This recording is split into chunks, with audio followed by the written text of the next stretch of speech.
Well, I will, I think I'm just gonna go ahead and get started here, honestly. I know no one's watching, but that's okay. So yeah, welcome. Welcome everybody in the future. Hello, welcome. This is a series I've always wanted to do, but I never really got around to doing it. So, yeah, what we're going to do, I've got my hands on a bunch of old gaming magazines, and every week I think I want to do just a whole stream going through it, honestly. I think that sounds pretty fun. What's going on with my webcam?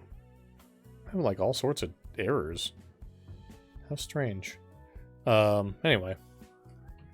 So yeah, this is an Electronic Gaming Monthly, which I have not seen in a very long time. I don't know if EGM is even a thing anymore.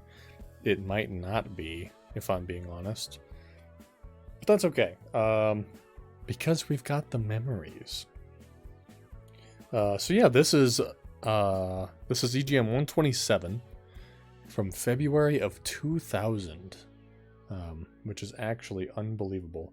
I cannot believe this magazine is 22 years old.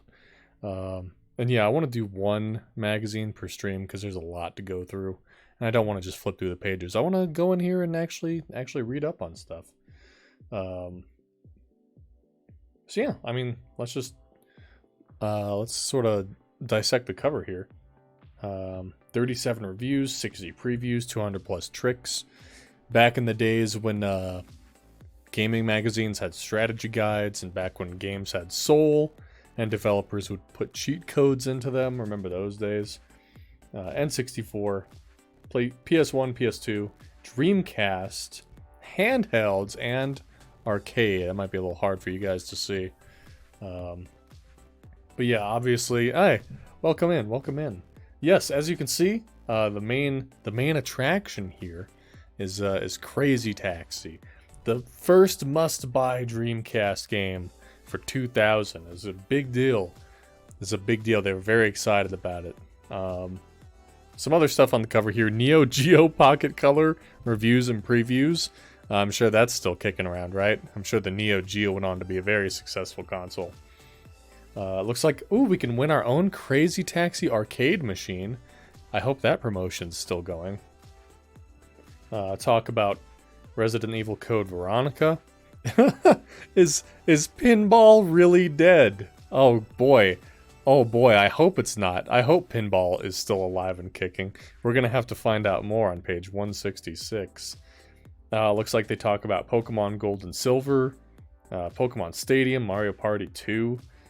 Let's see, Gran Turismo, Zelda Gaiden. I don't know what Zelda Gaiden is. I don't know if that's like a working title of a game that does exist, or if this was a canceled game. I'm not familiar with that. Perfect Dark is in here. All sorts of cool stuff. But yes, this is the world's #1 video games magazine for 10 years.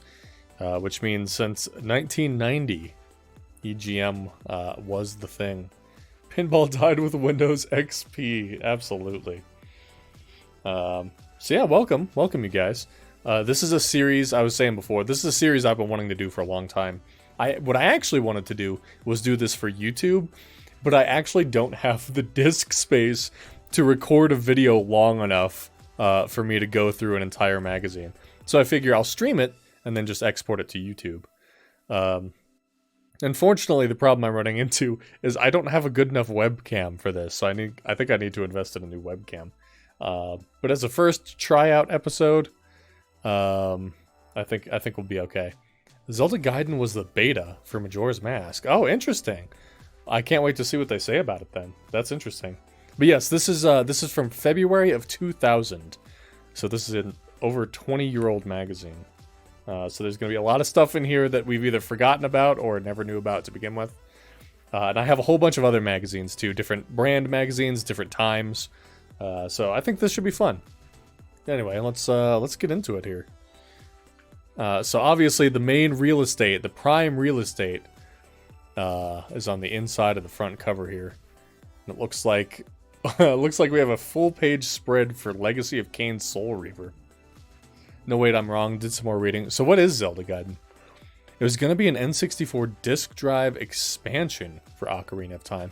I did not know such a thing was even in the works. I didn't know about that. Interesting. I guess we'll read about it when we get to it, huh? Let's see.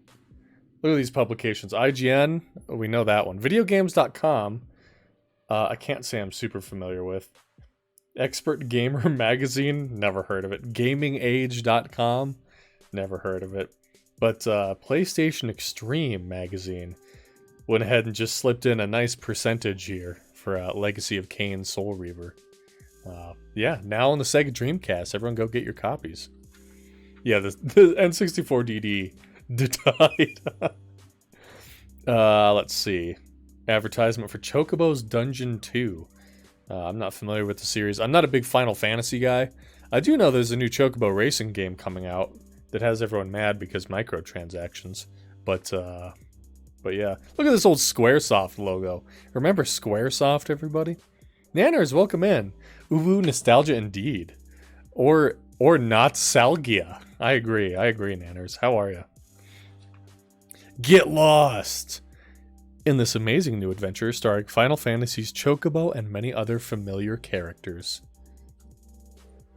Man. Oh, and already we got Mario Party 2 here. Looks like Mario's turning it all the way up to 11 with Mario Party 2. Looks like Mario Party 1 was sitting at a comfortable 8 up here.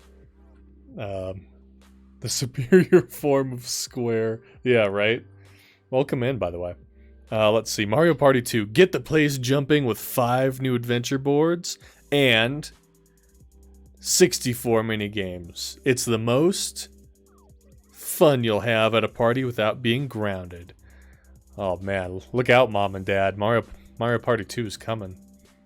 Oh, yeah. Mario Party 1 was, I mean, every series has to start somewhere, right? Mario Party 1 is rough. We should play some more Mario Party. We should. We absolutely should. Alright, let's see here. Look at this ad for 2012 Psychic Force, a beating of the minds. The year is 2012. Is this what 2012 looked like in people's heads in the year 2000? Is this what we were supposed to look like? Is this what we were supposed to look like in 2012? Man, imagine. 360 degrees of mind-blowing fury from Taito Games. I've never even heard of this game. Stereos with visual equalizers. Oh my goodness. Yeah, absolutely. So let's see here. I'm not going to read every single thing in the magazine, but I do want to read some stuff. So let me zoom in on this page here really quick. Not that helps you guys because my webcam is so shit. But I'm going to try at least. Okay, so here's what I'm looking at. Arcades, don't let them die. Remember, this is from the year 2000, this magazine. I'm going to read this out for you because I don't think it's clear enough for you guys to read. Let's see. So, were the holidays good to you this year? How many of you took the plunge and got a Dreamcast? We're eager to find out what you think. But to help you feel even better about your new machine, we're pleased to be able to bring you a huge feature on what is sure to be the first mega hit of 2000 for the system, the incredible Crazy Taxi. Let's see. Looks like they're sort of comparing or discussing the origins, the sort of arcade origins of Crazy Taxi and relating it to the death of arcades. Last month we reported on the death of Pinball, and this issue we bring you a more in-depth look at this disappointing development. If such a long-standing bastion of gaming can be allowed to die, what does that mean for the rest of the arcade business? Oh my god, what are we going to do without Pinball, you guys? Arcades are going to die without Pinball. That's crazy. Wow, they were really, really, really concerned about the death of arcades in the year 2000. They were already worried about arcades at early 2000. I feel like they thrived. Man, I mean, in a way, arcades are still kind of thriving. I don't know if it's like a resurgence, but there's arcades springing up. Maybe if only because of nostalgia, And standalone arcades, barcades are big. The barcades here in Denver have tons of pinball machines too. If what you're worried about is pinball, which these guys clearly were. Oops. I'm just trying to move my chat down here. Let me select my chat. There we go. There we go. Put that like that. More room. Okay. Yeah, let's keep going here. Look at this whole list of staff, including some contact information for a lot of these guys. Wow. We got, ooh, an ad for Tomba 2. Just because you've got the hair doesn't mean you've got the power. Look at these silly hijinks you could get into trying to emulate Tomba. E for comic mischief right there. Goodness. Let's see, table of contents. An advertisement for Sega Rally that I'm not going to try to read because it's shaped like a racetrack. Remember print advertisements? Print advertisements were good back in the day. I kind of miss them. Let's see. Ooh, full-page spread for Dino Crisis, which includes an RE3 Nemesis demo. Fancy. The survival horror game that will totally consume you. All of you. I've yet to play Dino Crisis. Oh, now we're talking. A 2-page spread for Daikatana. Oh, hell yeah. I didn't know they even had print ads for this fucking game. From John Romero, the legendary co-creator of Wolfenstein 3D, the Doom series, Heretic, Hex, and Quake, and now Daikatana. Are you ready? Let's see, Japan, 2455 Common Era. Greece, 1200 before Common Era. Norway, San Fran. Oh man, Daikatana. It's coming soon to N64, you guys. It's coming soon.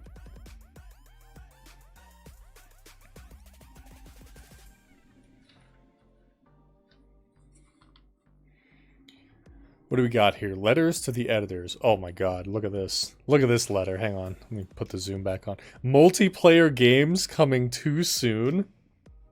I must express my deep concern about the recent obsession with multiplayer games in your magazine. This obsession has become a lot more apparent, especially now that next-gen systems are all going to eventually offer networking capabilities. To be honest, I'm not overly fond of the current multiplayer games that are available on N64. No way. The main reason being that all my friends live in dorms, or at least in town, and I live in the countryside. They have friends around them all the time. I see my friends about 5 times a year. Relatable. See my problem? They play multiplayer games constantly, so they become great at them. I play games by myself, so I can't practice for multiplayer bouts. Therefore, I suck at multiplayer. With this networking thing looming on the horizon, I'm only getting more wary. What if eventually all games are made into online things like EverQuest? Where does that leave guys like me who don't have cable, therefore no cable modem? Don't want a satellite dish, and buy more than one of the new systems. I already have internet access. Why should I sign up for at least 2 more online services just to play games on the Dreamcast and PS2? Also, didn't Sega try the network thing with the Genesis? I seem to remember it being really bad and not having much support from the company. If gamers want connectivity with a network, they should buy a PC. Console gaming should be kept pure. Like it always has been, an alternative to watching the crap on television that passes as entertaining. Oh my god. Nelson Schneider, you fucking legend. Oh my god. He predicted always online single player. Oh my god. So here's the answer from one of the editors. Let me scooch the magazine up here a little. Network gaming is going to become more and more important, but it will develop alongside other technologies in the home. We're not going to suddenly get lots of multiplayer games and no single-player experiences. Even if things do move in that direction, we'll see AI improving sufficiently that you'll be able to practice against bots when you're not online. Connectivity is something that is inevitable, but it's going to take a while before it becomes established as the norm for both playing and distributing games. The internet is becoming more and more important in people's lives, and as it does so, gaming will follow suit. Oh my god, that's crazy. Oh my god, that's fucking hilarious. Wow. I can't believe that fucking gold mine we already found 3 pages in. Katie, welcome in. We're reading an old gaming magazine from the year 2000, because I thought it'd be fun, and I've always wanted to do stuff like this. So we're just reading a magazine tonight. How are you? This guy, by the way, the Doom predictor here won an arcade stick, I think, for getting his letter published. Good AI, I know. Oh, let's see. Nice blank ad for Die Hard here. John McClane stunt double number 56. Arm broken near slot machines and sharpshooters duel with Russian terrorists. Wow, what a ad. What an ad. Oh, it keeps going here. It keeps going. John McClane stunt double number 18. Head wound from high-speed wreck while attempting extreme diving down Vegas Strip. Or extreme driving, excuse me. John McClane stunt double number 134. Stepped on proximity mine near roulette table while battling terrorists. His legs look okay to me. I don't know. Is there more? There is more. More Die Hard. They couldn't handle being John McClane. Can you? Oh my god. Well, we're gonna have to pick that game up, chat. Anything interesting in here? Ooh, okay. Here we go.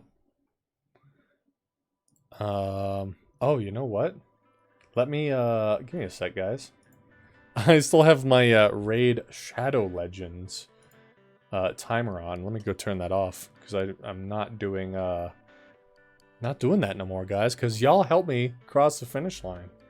Thank you. Thanks for that, by the way. Okay, that has been turned off. Alright, so really quick, we'll get to the fan art contest, but I do want to look at this. I want to see what people said to this. 5 games you couldn't do without. If you were stuck on a desert island that could only have 5 games with you, which would you bring? So let's see, this guy says Ocarina of Time, Grandia, Final Fantasy Tactics, and Final Fantasy VIII, and Dino Crisis. We have someone saying FIFA Soccer for the 3DO, Super Mario All-Stars, Ocarina of Time, Tetris, and Arcade Tron. We got GoldenEye, Metal Gear Solid, Final Fantasy VII, Ocarina of Time, Mario All-Stars. Ocarina of Time, very popular choice here. Got GTA, NFL Blitz 2000, great game. Donkey Kong Country 2, Herzog, I don't know what this, Herzog's Sway? And Decapitado? I don't know what those games even are. Yes, your daddy at dork.com. See, Final Fantasy 3, Link to the Past, Twisted Metal, Wonder Boy 3, and Sonic the Hedgehog. My man right here. Surge101 at Hotmail. Shout out to you, bud. See, Gran Turismo, Rogue Squadron, Symphony of the Night, great choice. Tekken 3, great choice. Metal Gear Solid, excellent choices. Ocarina of Time was so hugely popular. Oh yeah, absolutely. Ocarina of Time is a masterpiece. I don't care what the new internet, based on one Aaron Hansen video, says about it. Ocarina of Time is an amazing game. It's still probably my favorite Zelda game. Some questions. I'm dying to play Shenmue. Since its US release date is nearly a year away, will Sega release a demo on these shores anytime soon? No word on a Shenmue demo yet, but it seems very likely that we'll see one in the next few months. Very likely. This dude's dying for some Shenmue. I disagree with David. It's very split now. A lot of people dislike Aaron Hansen these days for a lot of reasons. And one of the reasons is that a lot of his popular opinions are poorly formed. I like his Venusaur cartoon and that's it. Understandable. Totally understandable. What the fuck is this shit? Skipping this. Okay. Okay, so now on to the fan contest. All I see is hate for him. Oh, okay. Interesting. I personally am not in the Aaron Hansen camp anymore. Used to be a big fan of Game Grumps. Don't watch it anymore, and I dislike Aaron Hansen. Alright, here's the art contest. I'm sorry again about my horrible webcam, guys. I'll upgrade it. But here's the winner. Let me bring it up to you guys. The winner. Congratulations, your prize is on the way. An ASCII specialized control pad for the PlayStation. Wow. An ASCII control pad for all that art. Impressive. Close but no controller. Here's some other art, which you guys can't even see, really. There's some Donkey Kong, there's some... Ooh. Oh, goodness. Oh my goodness. Oh my goodness. Looking really good. That squall is not at all traced.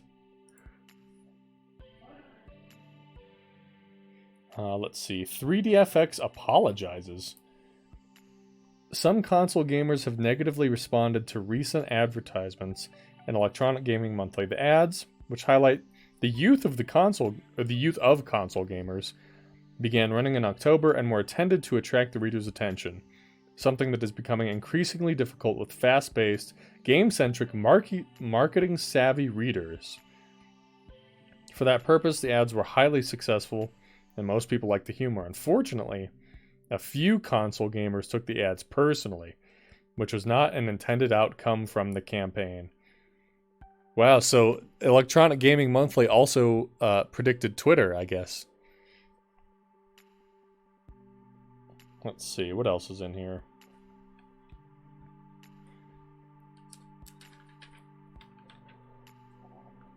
Real effing fans. ECW Hardcore Revolution. On TNN, you guys remember TNN? I'm sure you do. 2/17, 2000. Get ready for it. Real effing fans. Oh, another one. Real effing hard. Real effing hard. So 2 full spreads in a row. That's crazy. Oh, make that 3. Real effing wrestling. Wow, 3 double spreads in a row for one ECW game. I'm sure ECW is going strong, given that they had the money for triple spread advertisements for their games. Am I right, Alan? ECW is definitely going strong, right? I'm sure it is.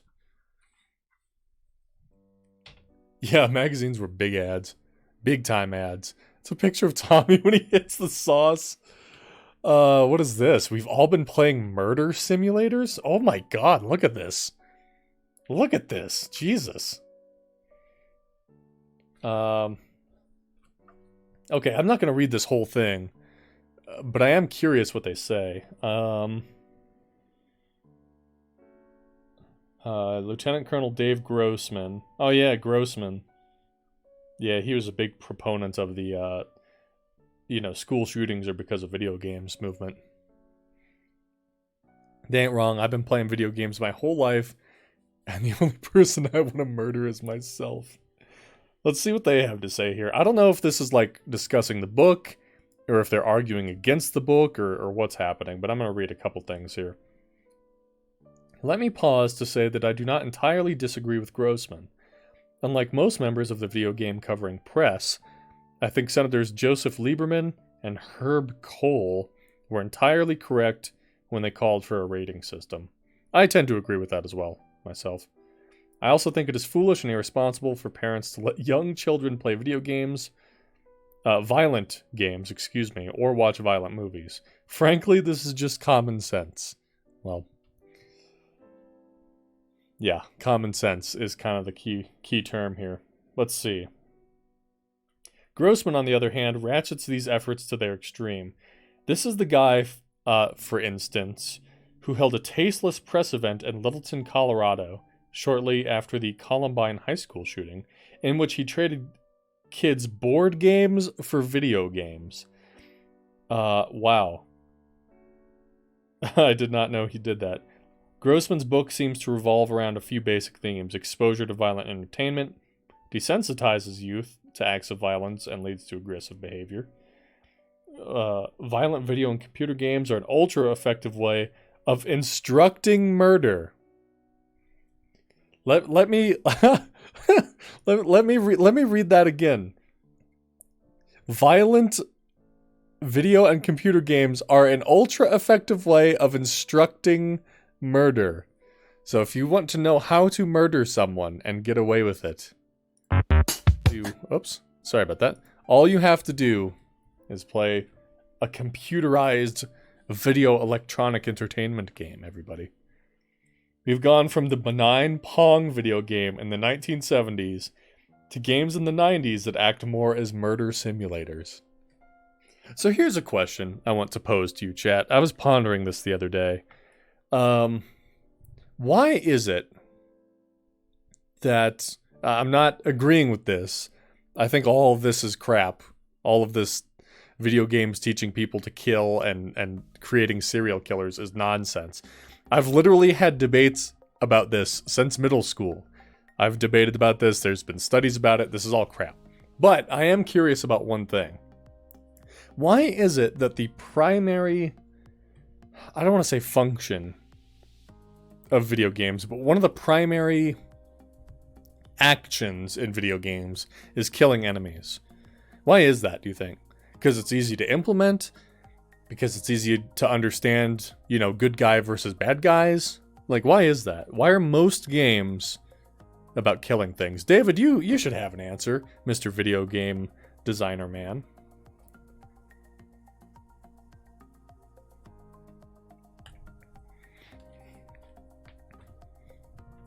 Let's see here.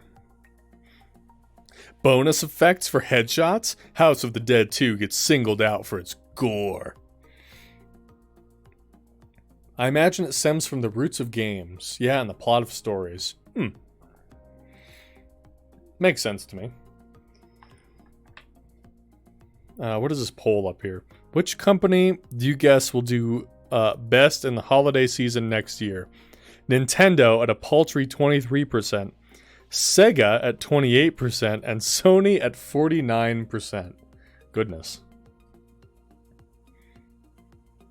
It's easy to understand. Man bad, kill bad. Man works great when you have 30 pixels to work with. Totally understand that.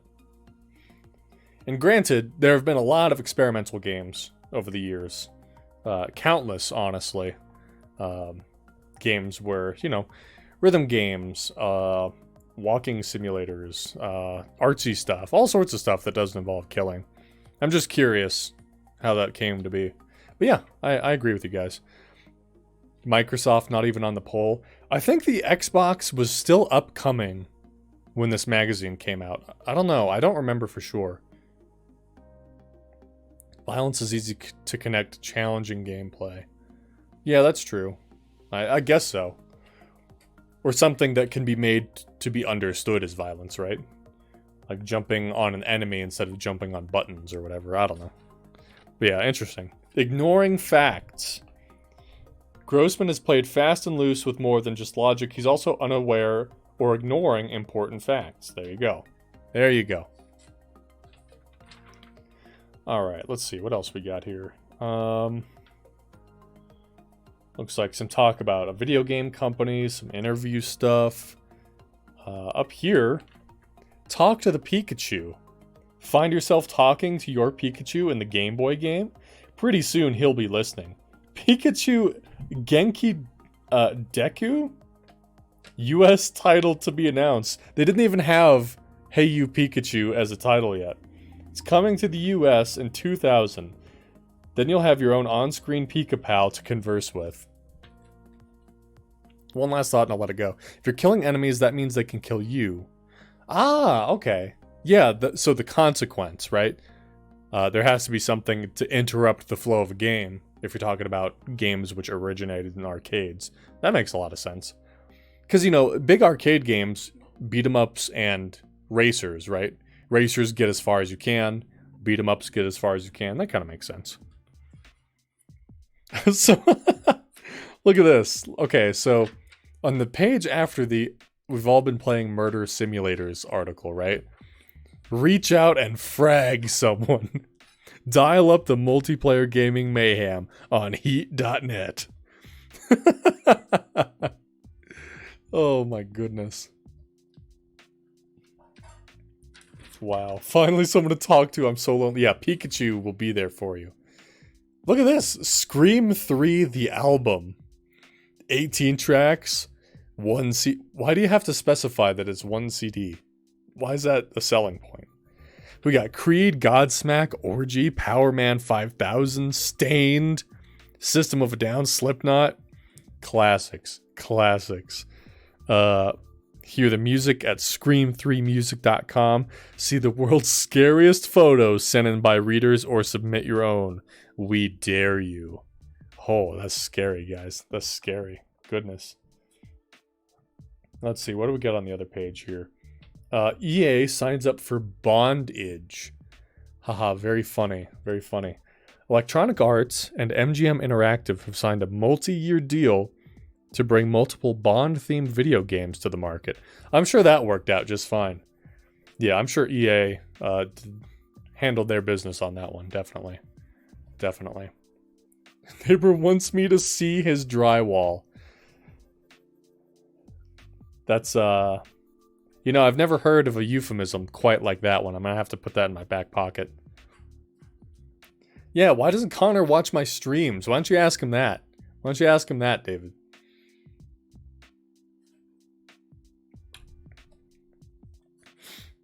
Whole lot of yeah, little bit of nay. Is that supposed to be yay? Yay and nay? What do we got here?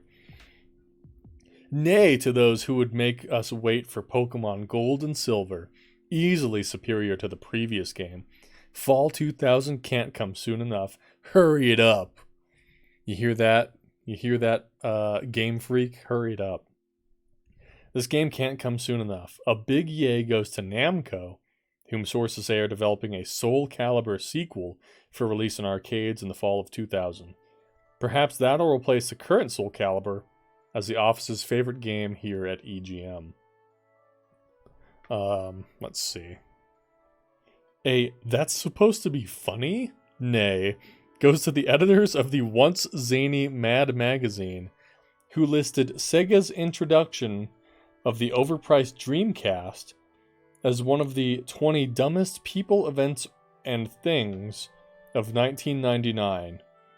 Maybe it'd be overpriced if it was 1960, when Mad Magazine was still funny. Oh my god. Let's see. Everything you need to know that we couldn't fit elsewhere. Sega will introduce a service in Japan in February, where players can download older Mega Drive, the Japanese version of the Genesis, and PC Engine, TurboGrafx 16, for between 100 and 300 yen a pop, $1 to $3. Game is saved for a week on your VMU. It's unknown whether Sega will start a similar service in the US, but we hope so. 3DO plans to make the first softball sports game for PC and PlayStation called Softball Slam. Okay, hang on. This is interesting. So ahead of their time. I never found Mad Magazine was like the... I don't know who it appealed to, but it wasn't me. It wasn't me. I want to read this last bold in particular, though. Sonymon? Sony President Nobuyuki Ide commented during his keynote address at the recent Comdex show that Sony will have its own equivalent to Nintendo's Pokemon in the future. Is that what Monster Hunter was? Or not Monster Hunter, Monster Rancher? Like, I don't know what Sony's equivalent to Pokemon even could have been. Or if that actually even happened. I don't know. Mad TV, on the other hand. I'm not familiar with Mad TV, to be honest with you. I don't think I ever watched it. What is this? DOA 2. The most anticipated fighting game of the millennium is here. You may now exhale. Screen3music.com doesn't exist? What the hell? Ah, that's a real shame. I love this. This is not my lighting. This weird light beam that goes like behind these guys. Oops, behind these guys and then over her tits. I don't know what graphic designer thought of that, but it's really good. Purchase Dead or Alive 2 and receive a limited edition holographic poster featuring the amazing warriors from the game. I guess that's what the titty line conveys here. PlayStation 1 had like Digimon World, which was complete ass. How many people fapped to this page? At least one, right? Like at least one. That's my rule, generally. Is if you ask... If there's any question that's like, do you think a person has ever done this? Or has a person ever blank? It's always at least one. Always. Whatever it is, add one to the count right now. I know, those are some juicies right there. My goodness. Now, speaking of juicy, we got an ad for Xena Warrior Princess, the game here. For the N64. Look at this. Look at this face. You fight like a woman will forever be a statement of respect.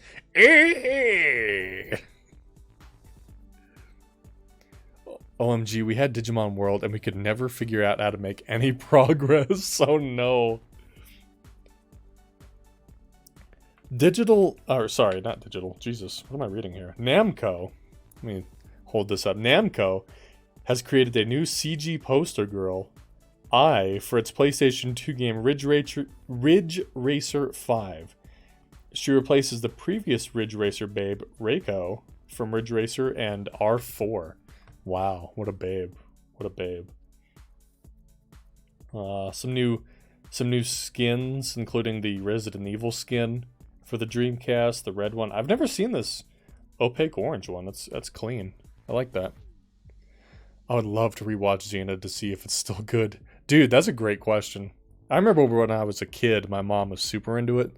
I never really watched it with her.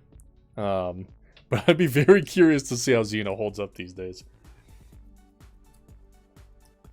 Let's look at the Japan top 10 here. Japan's top 10. Pokemon Gold and Silver, makes sense. Takimeki Memorial 2, I don't know what that is. Chrono Cross. Pachinko. Of course there's Pachinko on here. Of course there's Pachinko on here. Makken X. It's an Atlas game, I don't know what that is. DDR. Hey, JoJo's Bizarre Adventure, let's go. Meteorot R, Grow Lancer, and Beat Mania.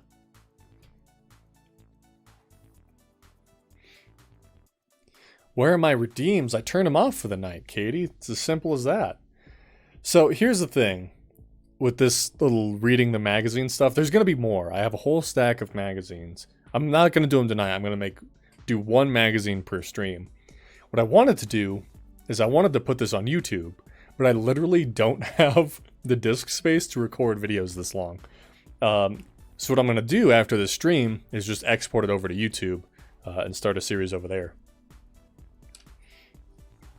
But don't worry, the redeems will be back on Tuesday for more Hotline Miami. Don't worry. Let's see. Baseball Tonight ad. Quarterman. Video game gossip and speculation. Look at this sneaky man. Look at this sneaky man right here. He's got the info. What are some of these rumors? Virtua Fighter 4 has finally been confirmed and is likely to hit a lot sooner than anyone imagined. That's a rumor.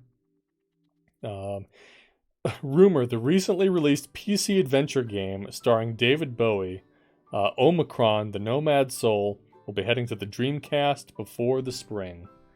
They had lofty expectations back in 2000, you guys. Medal of Honor. Oh my god. These songs. Sorry, skipping that one. Okay. Medal of Honor 2 is in development. Sega GT will feature VMU minigames. Despite the fact that it was crap, Slave Zero has proven to be so spectacularly possible on popular on Dreamcast that Infogrames is planning a Dreamcast-specific sequel. Wow. Omicron. Q-Spy Special Report. Dino Crisis Madness. Rumored, the success of Dino Crisis in both Japan and the US has assured its future as another franchise for Capcom to milk. So let's see. Here's what we've heard from multiple sources so far. Dino Crisis 2 for PlayStations, Dino Crisis X, named to be announced for PS2, and Dino Crisis for N64, Dreamcast, and Game Boy. Yeah, I'm sure Dino Crisis still has a long and satisfying history. Okay, here we go. Top 20 games of November 1999. Look at this fucking sweep. Pokemon Yellow, Pokemon Red, Pokemon Blue, Pokemon Pinball. My goodness. And all of those beat Donkey Kong 64, but then right after you got Pokemon Snap. Wow. The Pokemon sweep. The big thing this Christmas was Nintendo's Pokemon, Game Boy Color system shortages, frantic parents searching everywhere for cartridges. Pokemon Pinball, I used to love. I love all the old Pokemon games, but Pinball, I played the crap out of some Pinball. Midway may have ducked out of Pinball, but that doesn't mean it's dead just yet. Yeah, you remember, the editors of this magazine were very concerned about the future of Pinball. Who else we got here? Donkey Kong 64, like I said. Resi 3, WrestleMania 2000, which, if I remember, is actually a really bad game. NBA Live, Crash Team Racing, to round out the top 10. At 11, we have 2K. 2K? Katie, 2K? Clizzy 2K stream confirmed? Oh my god, I can't believe Katie, aka Clizzy in chat, is confirmed to do a 2K stream. I can't believe it. We got the original Pro Skater, Knockout Kings, Spyro, Super Mario Bros. Deluxe, Spyro 2, Tomorrow Never Dies, which is a James Bond game, Gran Turismo, Driver. I'm surprised Driver cracked into the top 20 here. And Crash Bandicoot Warped. Why the fuck is DK64 so high? This is probably, it's probably just because people were so desperate for Donkey Kong games at this time. Clizzy promised to do a 2K stream. Yeah, exactly. Yeah, she promised. I can't believe it. But like David said, you heard it here first. Another NBA ad here. Ooh, Ridge Racer 64. That's right, Racers.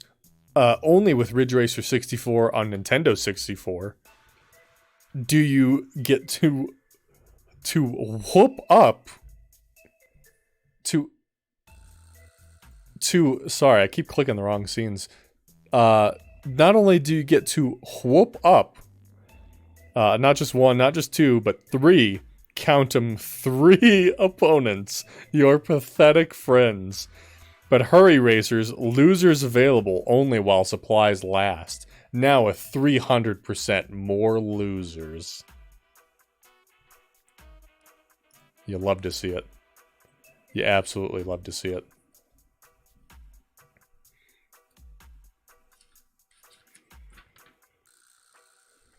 Coming soon. That is a massive coming soon list. I'm not going to read all these. Maybe when this goes up on YouTube, you guys could take a look at what's on here, but I'm not reading all these guys for you. Oh, but I do see Nickelodeon Cat Dog from Hasbro. Look forward to that one.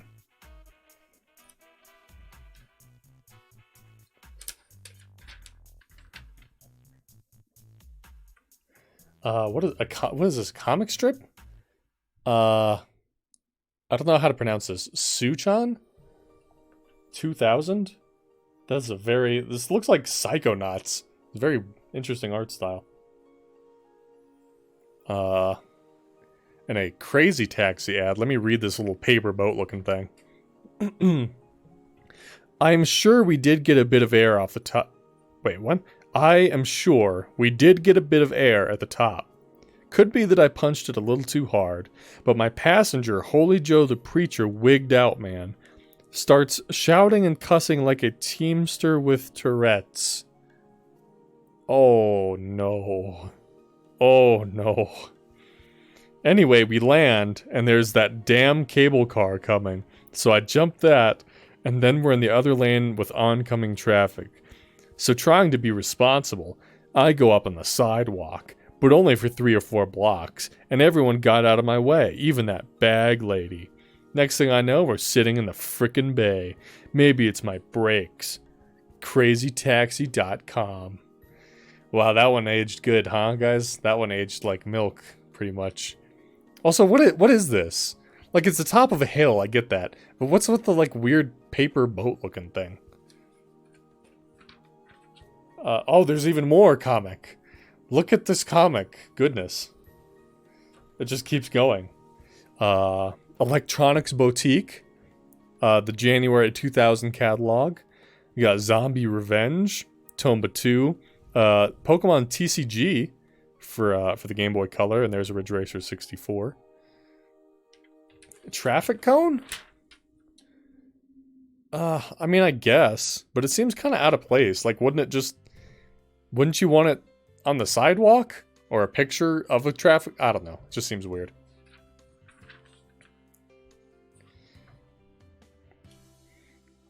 Pulse Pounding, Breathtaking, and that's just our selection. Okay.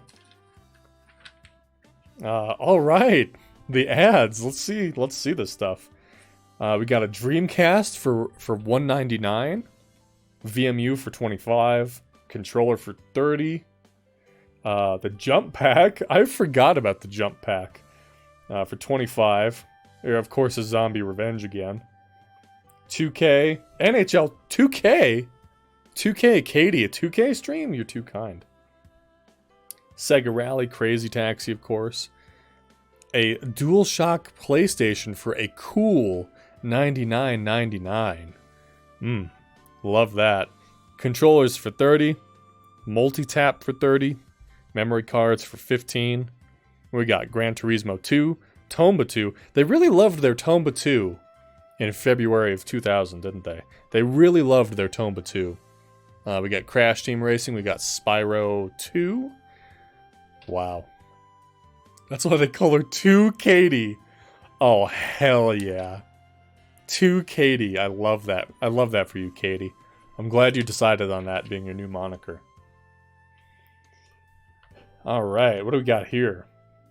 Game Boy Colors for $69.99 each. Very nice.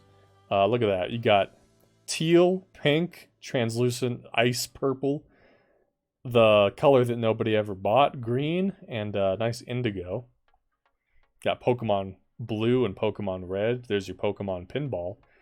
The Pokemon Pikachu handheld, which I completely forgot existed until this moment. There's the TCG. Let's see. Pokemon Yellow, Pokemon Snap. DK64. Looking really sad about his spot in the top 10. Let's see. The Atomic Purple N64. Again, for a cool $99.99. A whole slew of controllers. Pokemon Stadium. Star Wars Racer. An N64 Racer Bundle for a cool $99.99. Wow, I had no idea. DK. Donkey Kong. What else we got? The Astropad for Dreamcast for $20. The Starfire Light Blaster. VMU. The Dex Drive for PlayStation. I don't know. Oh, is this for reading game saves off of floppy disks? I think that was a thing that some people for some reason chose to do. The VMem Virtual Memory. Concept 4-wheel. Got your Game Sharks. I still have Game Shark for my PS2. I'm very proud of it. Because apparently they're hard to find these days, but I still have my PS2 Game Shark. I use it from time to time. Let's see here. Even more. Toy Story 2. I agonized over playing that game back in the day. I got stuck at one point and I could never figure out what to do. But I used to love playing Toy Story 2. We got Pro Skater. I don't remember what this game is.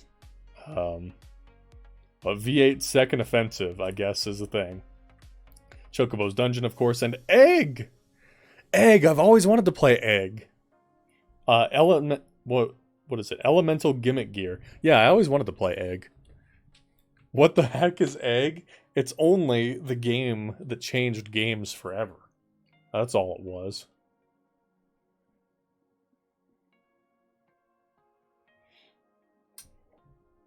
Alright, let's see. What we got in previews here?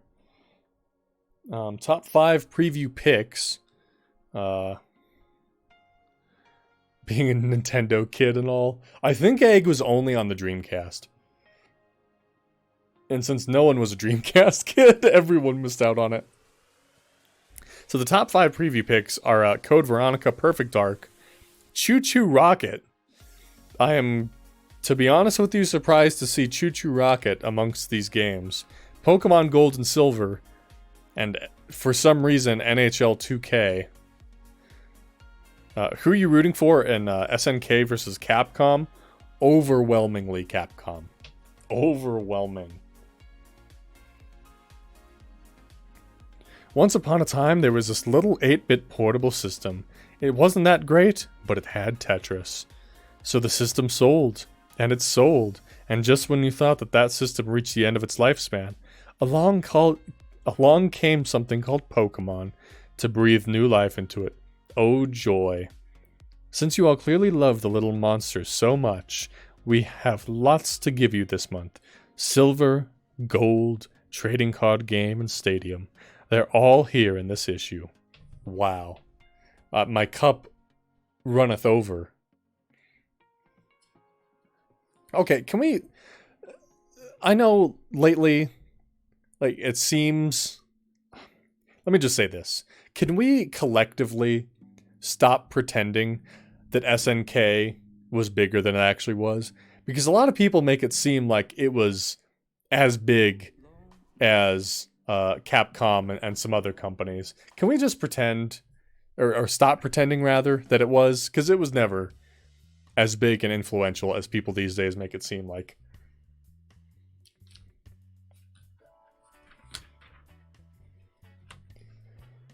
At last, a medieval Tomb Raider. Official US PlayStation magazine. Ah, yes. At last. I think people think it was big because it was early.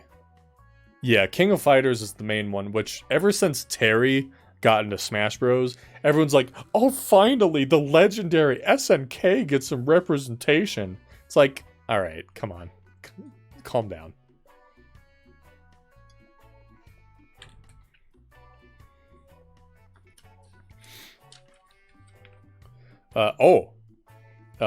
Play it with vengeance.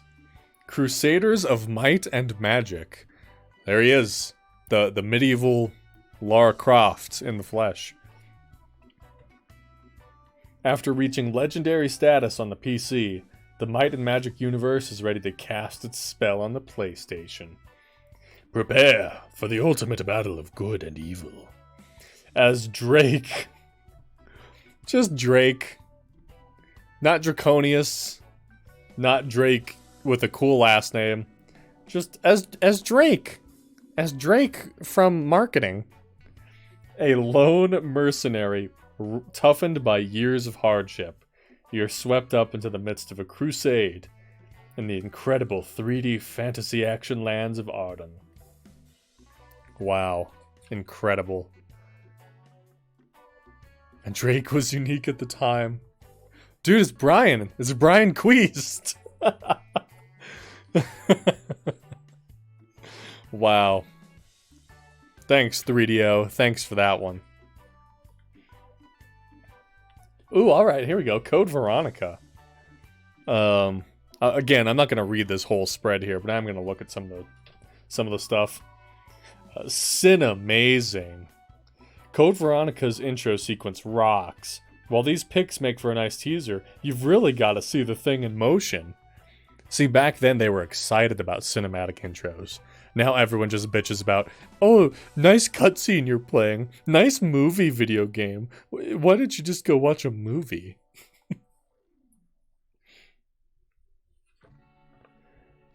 Code Veronica is packed with more cutscenes, both real-time and FMV, than any previous RE game.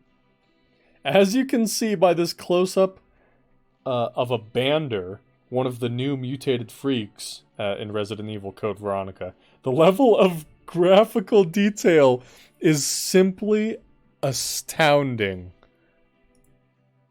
The level of detail is simply astounding. It's just like that the PlayStation can provide mind-boggling effects meme, except one generation later. Oh my gosh, that's funny. Why isn't it skippable? I don't care about the story you crafted. Look, man, I think all cutscenes should be skippable. It's one of those things where it's like, if you don't want to skip it, then don't skip it. What I am happy about these days, it seems like almost every game has it nowadays. I'm less concerned with skippable cutscenes and more concerned with pausable cutscenes. And I love the fact that pausing cutscenes has become way more common. Because pausing cutscenes is a godsend sometimes. Especially when you think you can pause a cutscene, but it turns out pressing the start button actually just skips it without a confirmation. So that's always fun. Let's see here. Let's face it, even the most devoted Resident Evil fanatic has to admit that RE3 Nemesis was a bit lacking in the story department. More of a game for hardcore RE players, with its extreme difficulty and overabundance of combat, RE3's overall plot, or lack thereof, made the game seem more like a side story than an actual sequel to Resident Evil 2. I'm pretty sure Code Veronica was actually supposed to be the original RE2, but I could be wrong about that. Before pausable cutscenes, the 3DS was a godsend. Just slap it shut. Bah! Yeah, exactly. Old school evil. Like the original Resident Evil, you can inspect items on the subscreen and view them in 3D form. This is essential to solving some of the puzzles in the game. Essential. It's for hardcore RE players. The whole series was hardcore. I would argue that the second game was harder than the third game, but it's been a while since I played it. Nanners, if you're still here in chat, you can tell us all about Resident Evil difficulties. You've been playing them on your streams. First-person action. According to Capcom, the first-person view in Resident Evil Code Veronica is 95% certain to be in the final game, pending some minor tweaking. 95%. Wait a second. Is Resident Evil Code Veronica first-person? I don't think that Code Veronica is a first-person game. Someone look that up for me. I don't think I've ever played Code Veronica, but I think this might be a lie. Spoilers, JK. This is what you have in your future, Nanners. This mind-boggling man. I mean, just look at him. Look at this man. Oh no, the remaster keeps coming up. Look up. What is this on? It doesn't say. I think this is the Dreamcast version that they're talking about here. Maybe look up Dreamcast, I don't know. Who's Who? Claire and Chris aren't the only main characters in Code Veronica. Here's some of the other faces you'll come across. Alfred Ashford. Let's see, we got Alexia Ashford. We got Steve Burnside. Fuck Steve. I hate Steve. Question mark, question mark, question mark. This mysterious fellow helps Claire escape from prison at the outset of the game. What are his true motives? Scratch his chin. It's third person? That's so fucking funny then. Look at this. They literally said right here, according to Capcom, the first person view in Resident Evil Code Veronica is 95% certain to be in the final game pending tweaks. 95% certain. I guess those tweaks really took a number on the game, huh?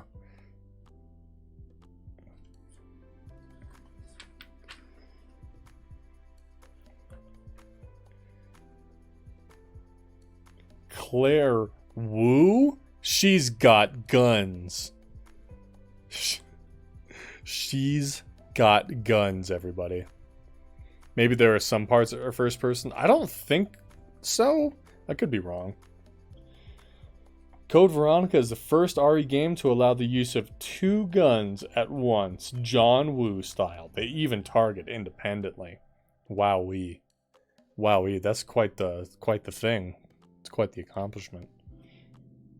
Here's an ad for Zombie Revenge, which apparently is a very big game in this magazine. We've seen Zombie Revenge like 5 times.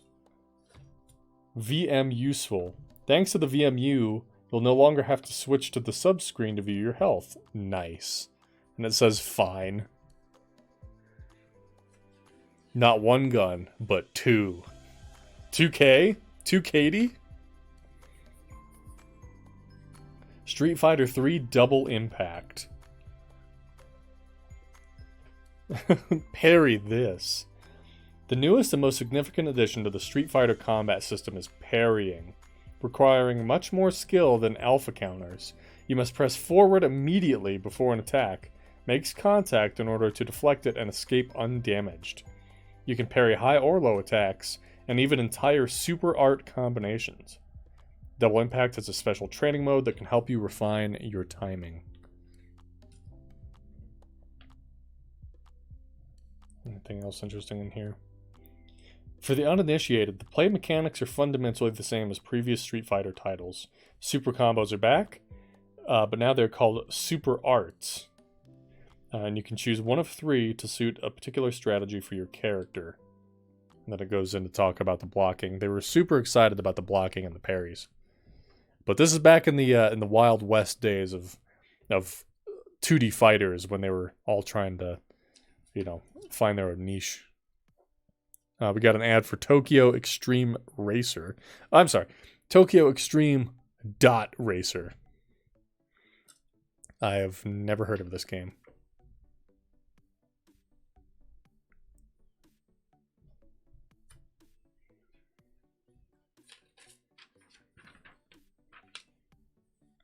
Oh my god. Oh my god. Make 200 new best friends. Dragon Warrior Monsters. Is this just Pokemon, but Dragon Warrior? Features over 200 cute and cool monsters to collect, tame, and train. Breed monsters. Play solo or connect Game Boys. And then, one of the selling points is that it's a spin-off. It's hard as fuck, very unforgiving, no hand-holding, but pretty fun. Well, hey, the original Pokemon weren't very hand-holdy. Unlike these days, looking at you, Sun and Moon, where the entire game is literally the tutorial. Anyway, Choo Choo Rocket preview. It's a choo-choo world. So what the heck does choo-choo mean anyway? The word chew is Japanese for the equivalent of a squeak, or the sound a mouse makes, hence Pikachu the lightning rat. Thank you, Electronic Gaming Monthly. In Japan, Choo Choo Rocket launched with the best commercial ever made. When the cat chomps down on the choo-choos, there's blood everywhere. Thank you, Electronic Gaming Monthly. Here are the lyrics as described by Peter Bartholow of videogames.com. Choo choo rocket, let's save the mice. Choo choo rocket, the cat is scary. Choo choo rocket, the rocket is awesome. Suba ba ba ba ba ba. Great. That's great. Tommy, by the way, you have a bunch of horizontal... Yeah, isn't that great? It's because my webcam is dying. So not only is it not functioning at the HD that it's supposed to be, it's also got these like glitchy lines happening too. So I think it's time to upgrade the webcam.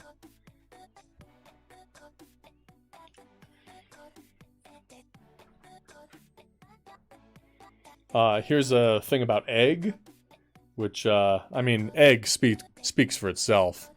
Everyone knows all about egg, am I right? Iverson learns from your mistakes. Apparently, that's a full-time job. Look at that, they got Allen Iverson right here in the game. He is the answer, after all. What do we got? NHL 2K, another game that they were very excited about here at Electronic Gaming Monthly. Gigawing, fun-looking little top-down bullet hell. Interesting. Ah, yes, the Neo Geo Pocket Color, featuring such great games as Puyo Pop, Sonic Pocket Adventure, Pac-Man.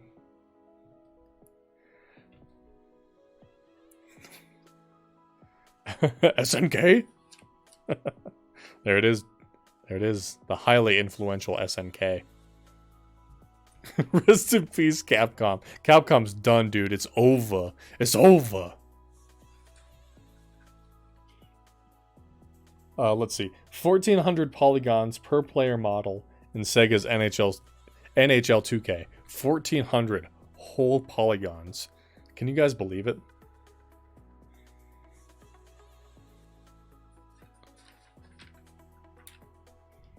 What else we got here? Four-Wheel Thunder. Tech Romancer? Right alongside Street Fighter 3 and Capcom's impressive list of games to bring stateside is Tech Romancer, a 3D fighting game inspired by giant robot anime of the last 3 decades. Yes, right up there with Street Fighter 3, clearly, in terms of influence. Got a shoe ad here. Man, look at these. This shit was so hip back in the day. And now this is what, like, grill dads wear. It's funny how fashion changes. I can't wait to be a grill dad. I really can't. We got Virtuous Striker 2. Draconis Call of the Worm. Call of the Worm? Draconis Call of the Worm, formerly Blades of Vengeance, which is a much better title that they should have kept. Wow. What's over here? Fighting Force 2? Is that a light gun game? Doesn't look like it. Call of the Worm, yes. Swirl, ESPN, NBA Tonight, Plasma Sword, and GTA 2. What do they have to say about that? If mowing people down with your ride, delivering drugs to street corner pushers, and other such criminal behavior tickles your fancy, but you hate the idea of doing hard time, GTA 2, coming from Rockstar and DMA Design in April, is the perfect way to get your fix. I thought Rockstar was DMA Design. Or maybe DMA Design only became one branch of Rockstar? I don't know. Align yourself with a particular gang, work your way up the ranks, and gain respect by completing naughty jobs around town. But watch out for the popo.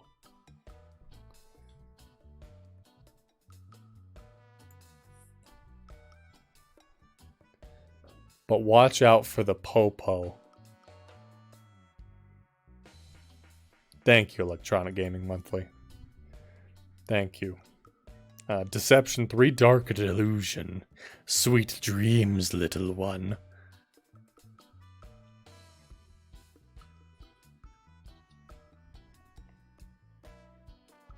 Okay, hang on. I'm sorry.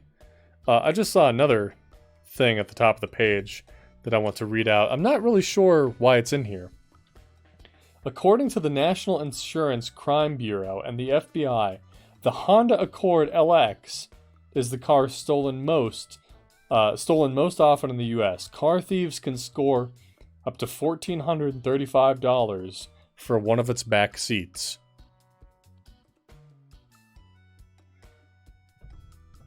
Why? Why is this in here? Why do you know that last part?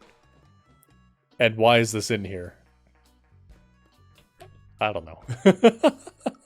Is it because of GTA? If anything, man, I don't know. It must be. It must be because of the GTA thing. That's very strange, though, to just include that. And it's not even... They don't even say anything about Grand Theft Auto. It's just presented as its own fun fact. Oh, hey! Romance of the Three Kingdoms 6. Someone get Dallas on the horn. Awakening of the Dragon. We got Arrow Dancing F. Undercover. I've never heard of a lot of these. The Ring, obviously, based on not the movie. Asmic Ace's entry into the survival horror is called simply The Ring. You're a special agent sent to squelch a certain alien crisis within a full 3D environment.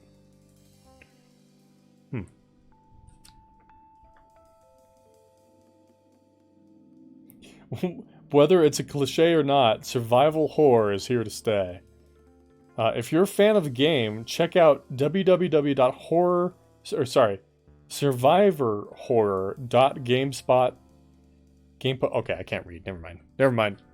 Just ignore me, everybody. Just ignore me.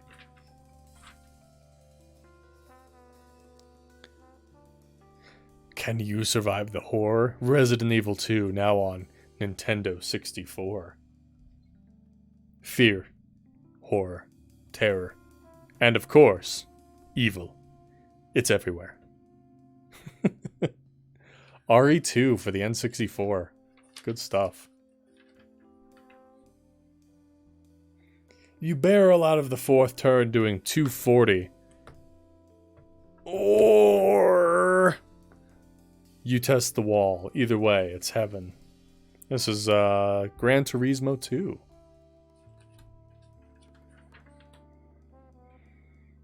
Spyro Ripto's Rage.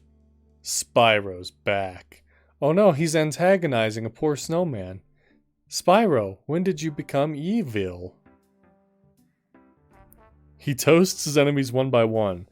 And this time, he's not taking any prisoners.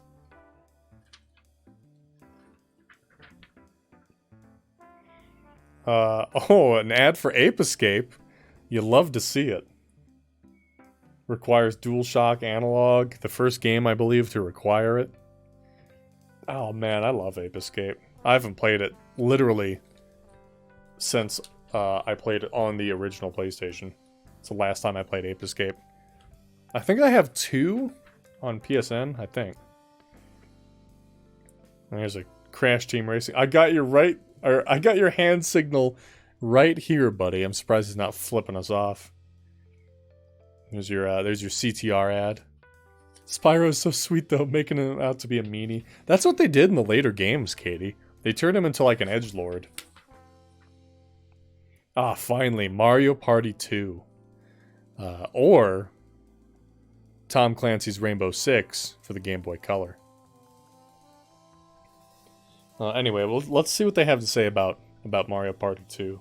Oldies but goodies. 20 of Mario Party 2's 64 minigames are remakes of popular ones for Mario Party 1. The differences are mostly cosmetic, different backgrounds, etc. But some gameplay has changed as well. The minecart race, for example, now takes place on a whole new course, while Hot Bob-omb game requires a button press to actually catch the Bob-omb this time around. Blah, blah, blah. Oh, by the way, gone are the spinning analog stick games. Nintendo hinted at broken controllers and our blisters as the reasons for the exclusion. Makes sense. This January, Nintendo will be bringing out the sequel you've all been dying for. Who cares about a new Metroid or Super Mario 64? Who cares? Who cares about Metroid? Who cares? Who cares about Mario 64? Who cares? Mario Party 2 is coming. Mario Party 2 is just the thing to keep us N64 owners happy. Yes, that's sarcasm you hear. It's not that we don't like the party cart, mind you. It's just a kind of sort of want type of game we've been seeing a lot of lately from Nintendo, like DK64 or Jet Force Gemini, and not a really, really want. When is Perfect Dark coming out again? This whoever's writing this is all over the place so far. Nintendo sure doesn't care about Metroid. Dread was great. Yeah, but then they made it the Shake It Up minigame. Oh, yeah. If you never played the original, you missed out on a fun multiplayer board game that was chock full of imaginative minigames. Now the sequel is here, complete with gameplay tweaks and new 4-player competitions. A few things have changed from the first outing. The biggest difference is the way items are handled. Instead of saving up coins to buy magical blocks or whatever after the game's over, everything is now located right on the board. You can find things like a bell that summons a boo, blah blah blah, blah blah blah, item shops, blah blah blah. Also new is the Koopa Bank. Oh my god, the Koopa Bank. Oh no. The Koopa Bank. Collects 5 coins every time you pass it, then gives the pot to any lucky player who lands on one. It's sort of like the unofficial free parking rules of Monopoly, I guess. This time around, the party is host to 64 minigames, a few more than last time. 44 of them are brand spanking new, while 20 come from the original game, modified a bit. One of the new types is the Battle minigame, which you get if you end up on a lightning space. Blah blah blah. Just explaining some of the mechanics. Mario Party 2 has lots of stuff, and lots of old stuff too. Lots of new stuff, rather. If you couldn't get enough of the original, then Mario Party 2 is just right for you. Read the reviews in this issue and see what the crew, almost all fans of the original, have to say. Well, there you go, guys. I hope you're excited for Mario Party 2.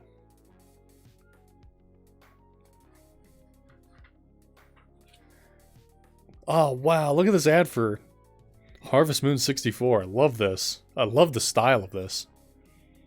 Retire to the country for a new challenge in Harvest Moon 64.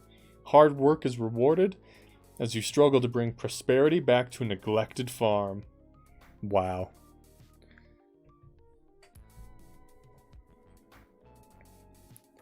Boy, they sure don't have a lot to say about Perfect Dark.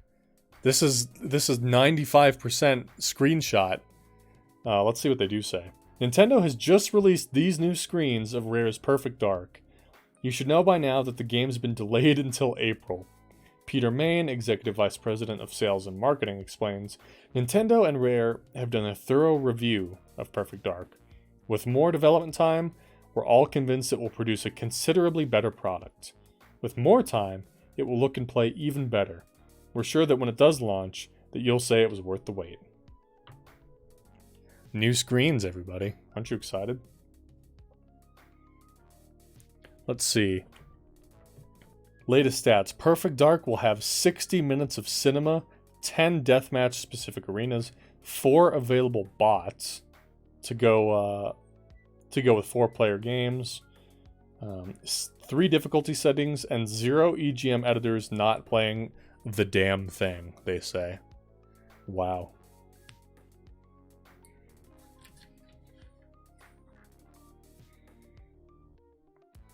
Oh, here we go. Legend of Zelda Gaiden. I've been wanting to read this part specifically. Let me zoom in. The Legend of Zelda Gaiden. Although there's not much to report on Nintendo's upcoming sequel to Ocarina of Time, the company did recently reveal at a toy conference in New York that the game will be their big holiday title for 2000. So now we know when the US version will be arriving, most likely November. As for the Japanese release, it's still on for March, Meanwhile, here are some new screens from Nintendo Power Source. Okay, so let's take a look at these screens here. I mean, it all looks... Oh yeah, there's Link in his Deku form. So people were probably like, what the hell's going on here? There's Skull Kid jamming with the band. Yeah, this all looks legit. So this is actually not... So this is not the Ocarina of Time expansion. This is literally just Majora's Mask. I mean, the mechanics are in place here. I mean, they've got... It looks like Majora's Mask, so...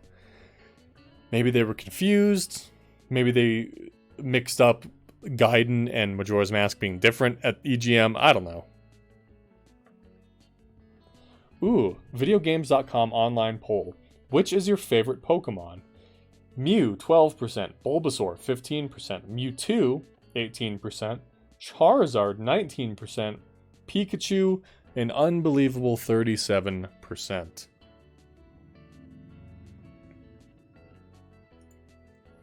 Chat, who is your favorite Pokemon? My personal favorite Pokemon is also Mewtwo.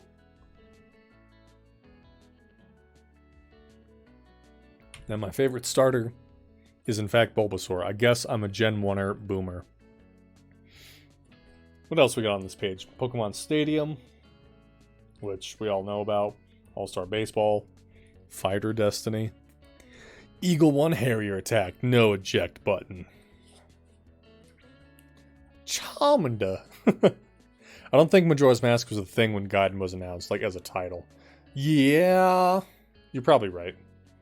I mean, it came out in 2000, right? And this is a February issue, and Majora's Mask came out at the end of the year. I mean, the development time was so short, they probably didn't even have time for press. Yu-Gi-Oh! Direct.com, the hottest pre-orders. Look at all these hot pre-orders.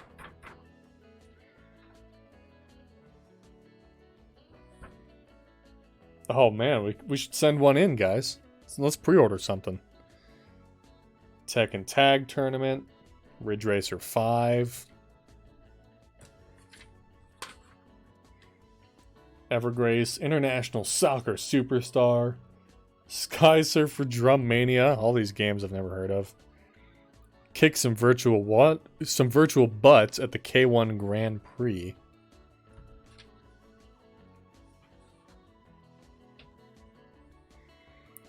Saga Frontier 2. History of the Gustav Empire.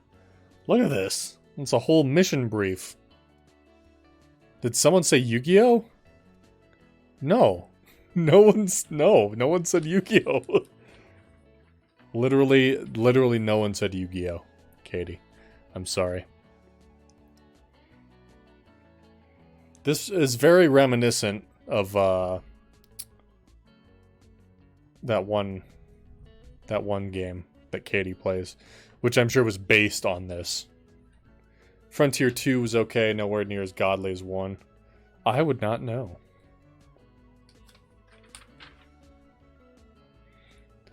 Ace Combat 3, Electrosphere. Electrosphere is not a part of the atmosphere, but okay. Okay, guys. You're in the kill zone. Yu-Gi-Oh! Oh. Oh. Oh. Anyway. Now that is a Tomb Raider. This is a Tomb Raider. Where is that? Where's that? Thank goodness the medieval Tomb Raider is here ad. Yes, here we go. So look, at last a medieval Tomb Raider, right? And then it's like, haha, look, white man with Karen haircut. And then it's like, boom, this is what you want. What's a nice girl to do? This is peak performance. Sorry, fellas. Mummies, the Undead Ancient Curses. Meet Lara Croft, beauty, brains, and brawn. Out to save the world from deadly curse. You can bet it won't be with her good looks. Oh my god. Wow. Okay, anyway. WWF SmackDown. Stratisfaction guaranteed. Oh. Oh boy, oh boy. Let me get a little zoom in on this. Now, I know you guys can't see it because my god-awful webcam, but that right there is the illustrious Trish Stratus. Fitness buff Trish Stratus just signed a multi-year contract to be WWF's newest sports entertainer. Wrestling just got a whole lot more entertaining. TrishStratus.com for those curious. Boy, we all love Trish, don't we? I sure love Trish.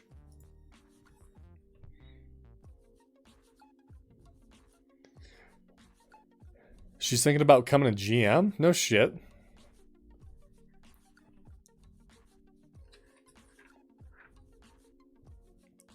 Dragon Valor? Magic Man.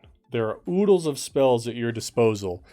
As you can see in these tiny thumb-sized screenshots where you can't fucking see shit. Okay, Alan. No fucking joke. No joke at all. I was literally just thinking I should probably tell them that I was more of a Stacy Keibler man after she came around. But then I was like, no one cares. And no one's going to know what I'm talking about. And no one wants to hear about that. But then you said the exact same thing. Man, Alan. You and me got good taste. Boombots? When cat aliens land on Earth, the fur is gonna fly. Yeah, Stacy Keibler was... my goodness. My goodness. Colony Wars Red Sun. Got a sideways ad here for Formula 199. Don't feel like a wuss if you thought Colony Wars Vengeance was a little too hard and a lot too frustrating. I won't. I won't, Electronic Gaming Monthly. I won't think that. What is this? Get out of the house and into the arcade. Wow, look at all the fun they're having. Wow, look at these guys. Why are her lips blue? 4 free tokens? $1 off? Wow. Here's more about Saga Frontier.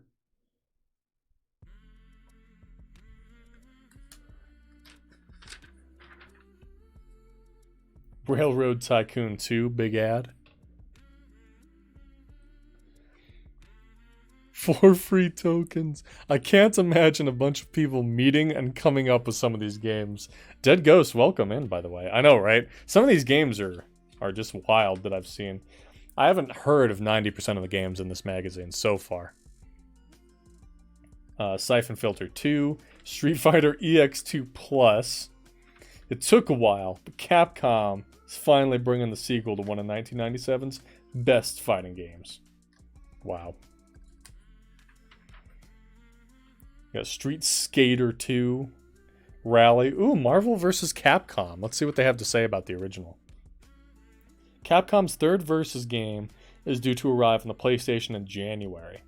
Like with the previous 2 chapters, you won't have full tag team capabilities here. But for this installment, you'll have a choice of Partner Heroes mode or Special Heroes mode. Only the crossover mode will allow tag teaming and run-in partners. Blah, blah, blah. Needless to say, pick up the DC version if you want the full, unhacked Marvel vs. Capcom experience. Team Buddies? Here's an odd little game in which you lead an army of Weeble-shaped buddies on an attack mission against other unfriendly buddies. Okay, guys. Okay.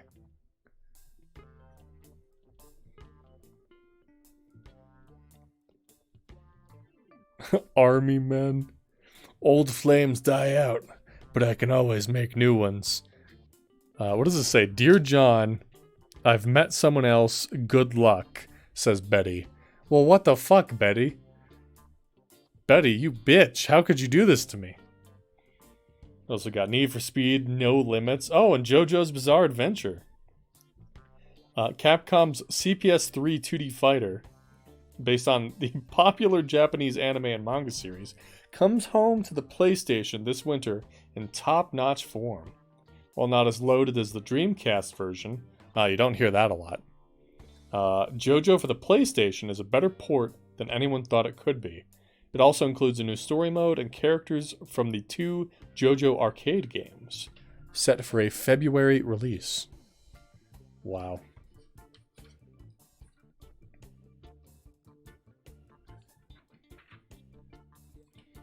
There's Romance of the Three Kingdoms 6. Kamurai? Namco follows the release of Dragon Valor with Kamurai, a 3D turn-based RPG. There are 6 gods who live in the realm of the sky, and like the immortal myths of the Greeks, they protect and meddle in human affairs. Huh. Too bad you can't use ad block on magazines. I know Alan Narava in chat was just saying earlier how he forgot magazines used to be 90% ads. I mean, look at this. Let me show you this, Dead Ghost. There was literally... Well, first of all, it's like every right page is an ad, first of all. Second of all, where's the huge spread of ECW ads we ran into earlier? Oh, here it is. Look at this. So, 2-page spread for a game, followed by a second 2-page spread for that same game, followed by a third 2-page spread for that one game. I know, I always used to love looking at the ads because it got me hyped for games. More than I get hyped these days. I don't know, there was something about print ads that was cool. So I tend to agree. Magazines, it's been forever since I read those. Them were the days. Tyler, welcome in. I know, whatever happened to magazines, huh? Man, all magazines are just screens these days. Am I right? Am I right, fellow boomers? But seriously, I'll still take a look over in the magazine section at the store to see if there's a gaming magazine I'm interested in. Got Fun Pingu. Everyone loves Pingu. Parasite Eve 2, which I could never fucking find a copy of. And then Bada Bing, Bada Boom. Who do we have here? Always preferred my weapon to my woman anyway. What does it say? Dear John, I thought I could wait for you. Sorry. Lois. That lady's 10% naked. So John got left by Betty and Lois. My God. This poor son of a bitch. This poor man. I do want to see what they say about Pingu here. Fun Pingu from Sony Music Entertainment is our official cute game of the month. You play as a penguin who has to cope with life in the Antarctic. The game is divided into chapters, each with a handful of daily tasks that Pingu must complete. These tasks range from the mundane, fishing for food, going to class, to the absurd and silly, jump up and down on a couch. Pingu, you absolute madman. That is a wild and silly task if I've ever heard of it. Pocket Station support that allows you to take your penguin on the road. Fun. Wowie. Wowie. Parasite Eve 2. Here's some more screenshots from Parasite Eve 2, Square's sequel to their popular cinematic RPG. Aya, having been deemed the biohazard whiz kid, has been assigned to MIST, Mitochondria Investigation and Suppression Team. Enemies in Parasite Eve 2 will be smarter and use environments to their advantage during combat. Square plans to release Parasite Eve 2 December 16th in Japan. God bless the ring. Dude, I've only ever played, I've played Parasite Eve and I've played Third Birthday, which is the third game. I've never played Parasite Eve 2 because I could never fucking find a copy of it. But I like Parasite Eve quite a bit. America's #1 game news and tricks. Correctly answer a series of video game questions and win. Sniper for PlayStation. He Boomerang 64. And then just says win. Oh, here we go. Game Boy Action Pack. Someone call 1-900 preview and see if you can win. It's only $1.49 a minute. It's totally worth it, guys. Just go ahead and see if you can win some prize packs. Score big in the NFL Blitz tournament. January 22nd. At participating Timeout, Cyberstation, and Aladdin's Castle locations.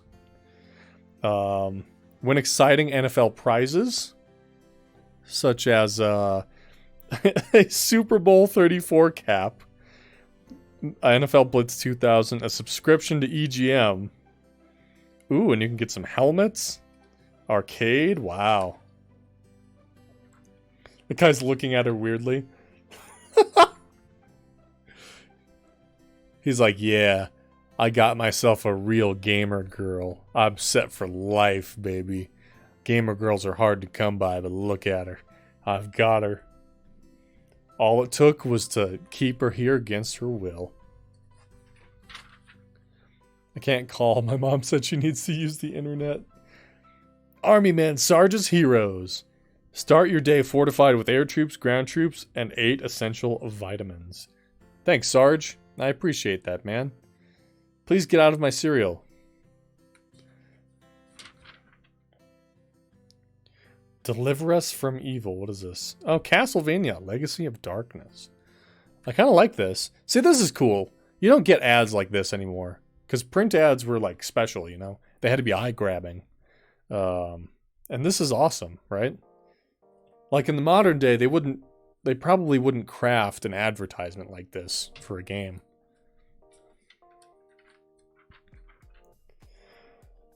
Okay, the Pokemon Gold and Silver preview. Let's see what they have to say. Poke who? Hang on, let me zoom in on this. Not that it helps you guys at all, but I will do it anyway. Dr. Utsugi. Okay. Gives you a choice between 3 new Pokemon at the start of the game. Here they are.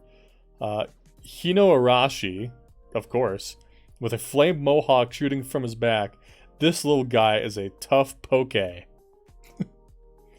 got Waninoko, that small alligator who evolves into a mighty Godzilla-like monster.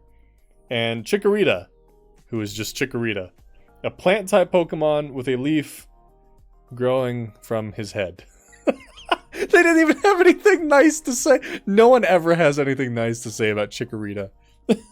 It's like, oh, big mohawk. Oh, he's a tough guy. And then, oh, he's going to become a big Godzilla monster. And they're like, he got a leaf. He got a leaf.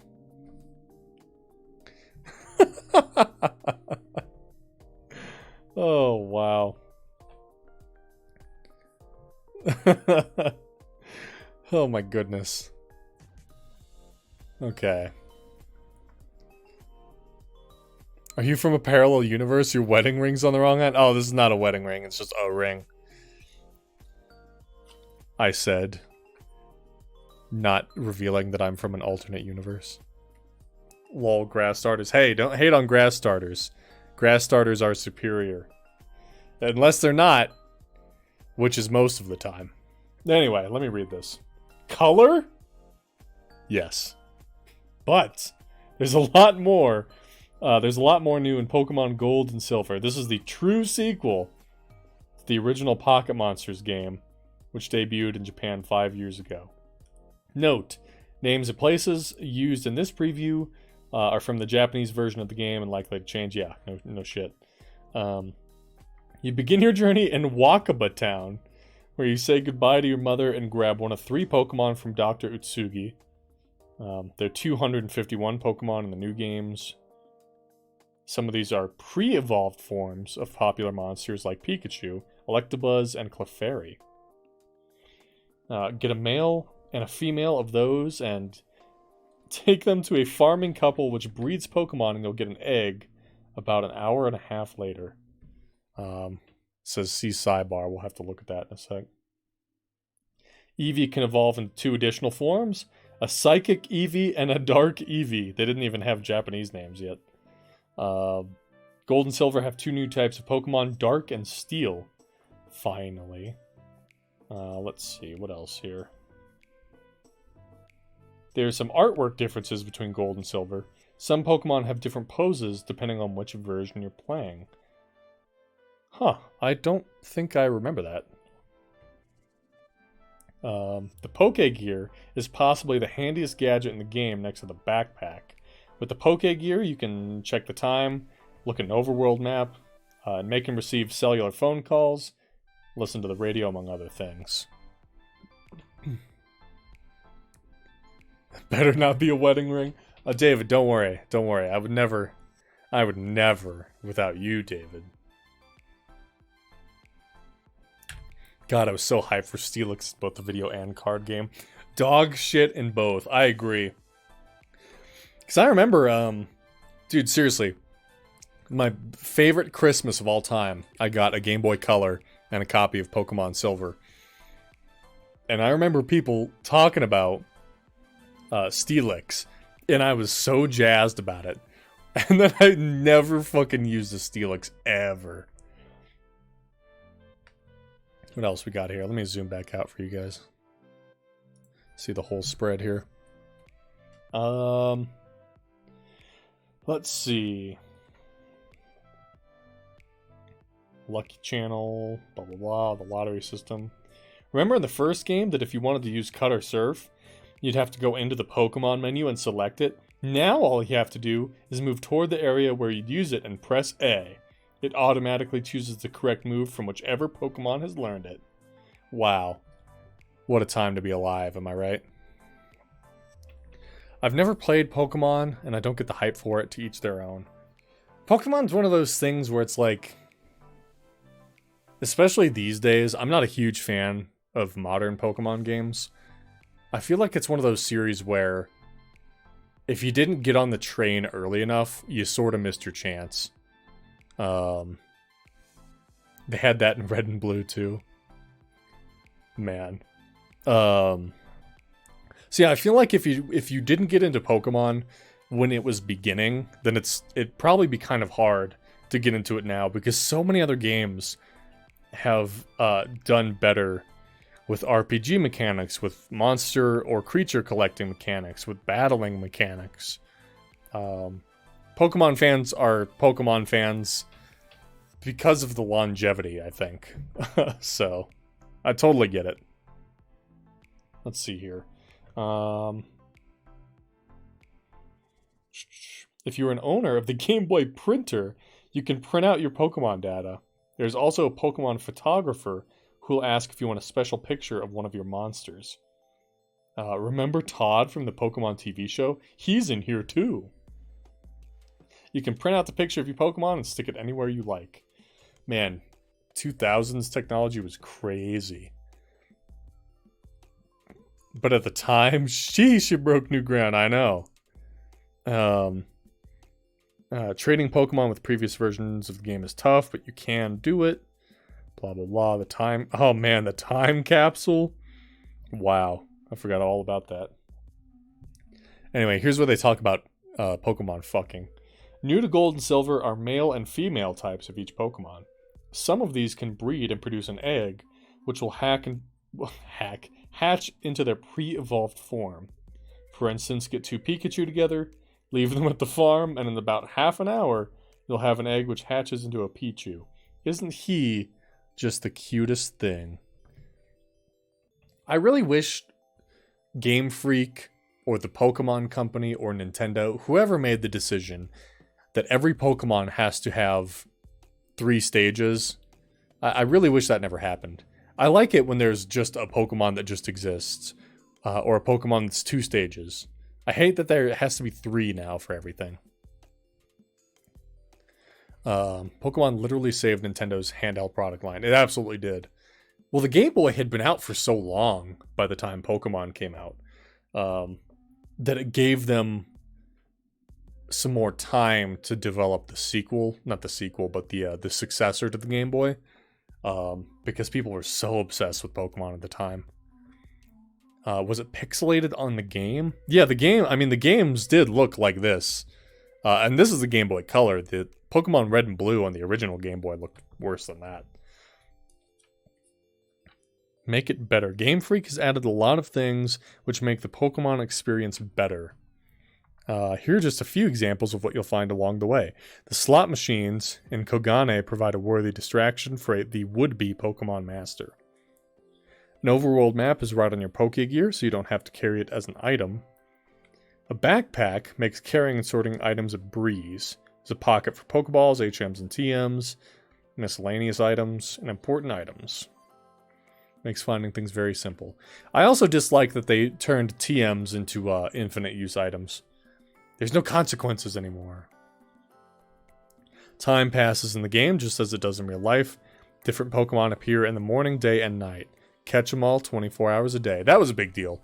I remember that being very impressive.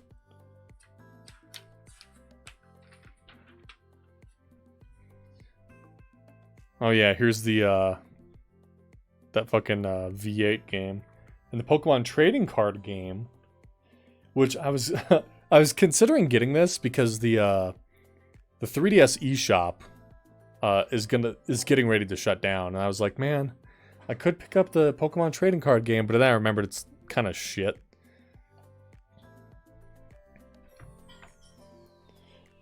Let's see. Just like in the real Pokemon trading card game, you can get special expansion decks, which add to your starter deck and contain special monsters and items that you can use during battle. Of course, it pays to arrange your deck the way you like it. Oh, of course. Of course. While most gamers are already familiar with the Game Boy titles, there's another Pokemon game doing big business, and it's a Pokemon collectible card game created as an offshoot of the original RPG. Wizards of the Coast produces the US version of the card game, blah blah blah. If you're a gamer at heart and would rather deal with a pixelized version of your favorite monsters, then this is for you. Okay, gamers at heart. Yeah, that's fair. It let you build decks without actually having to go get cards, right? But it was so limited. Even at the time, it was kind of limited, I remember. But certainly a unique experience. I kind of wish they'd do another one, you know? They should make another Pokemon trading card game. I think that'd be pretty cool. Because so much has changed. There's been so many new Pokemon and cards added to the actual competitive scene. Yeah, I wish they kept... Yeah, I agree. Got Metal Gear Ghost Babel. Everyone's favorite Black Ops badass is back, exclusively for the Game Boy Color. While it shouldn't be considered a true sequel to Metal Gear Solid, no kidding, it does take place 3 years after Solid Snake's last encounter with Foxhound. Think of it as a side story to Metal Gear Solid. Has anyone here ever played Ghost? It's tough. It's a tough game.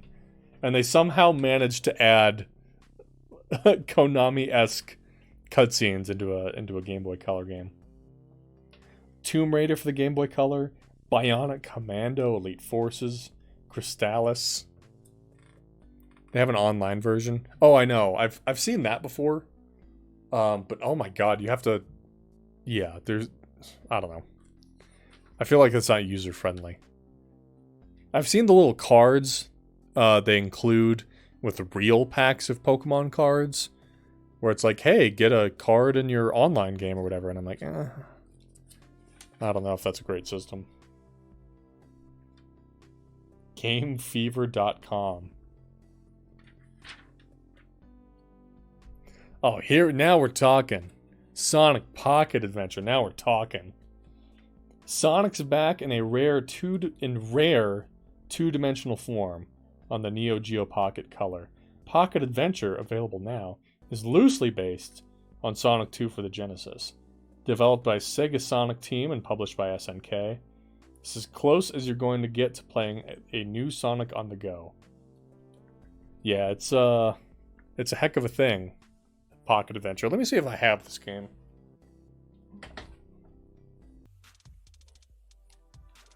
Man, I guess not. I used to have a physical copy of Pocket Adventure, but I don't know where it ended up.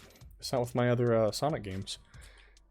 Confederate flag reported. Yeah, they even tried to they even tried to hide it with the reflection or the sunlight there.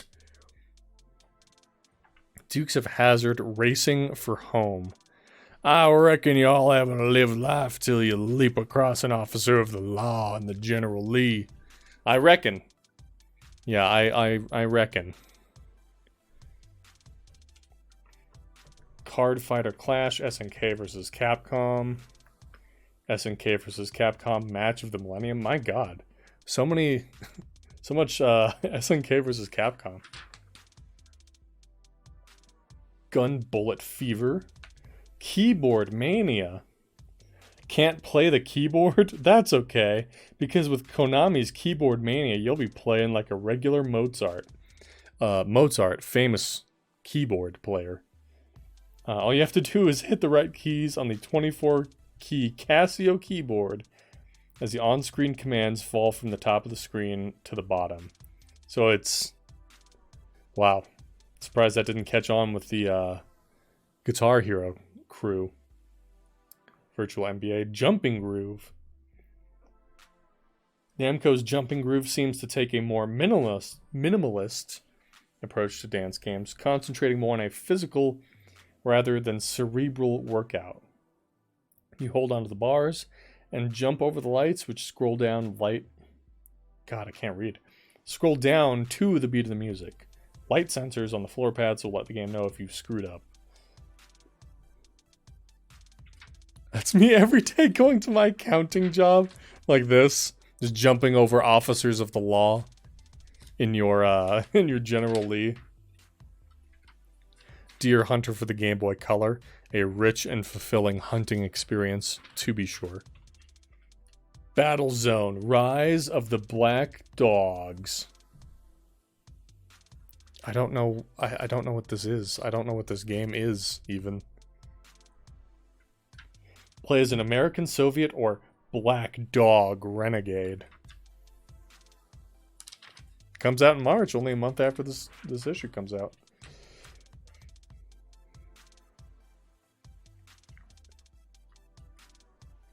Huh.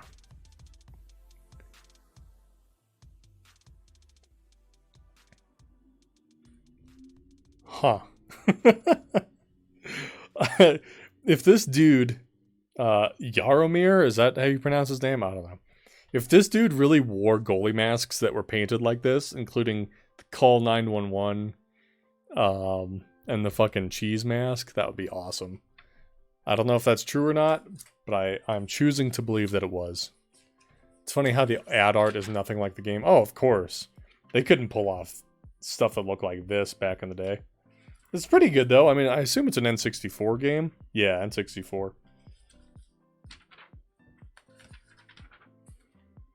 Oh, and finally, the main event.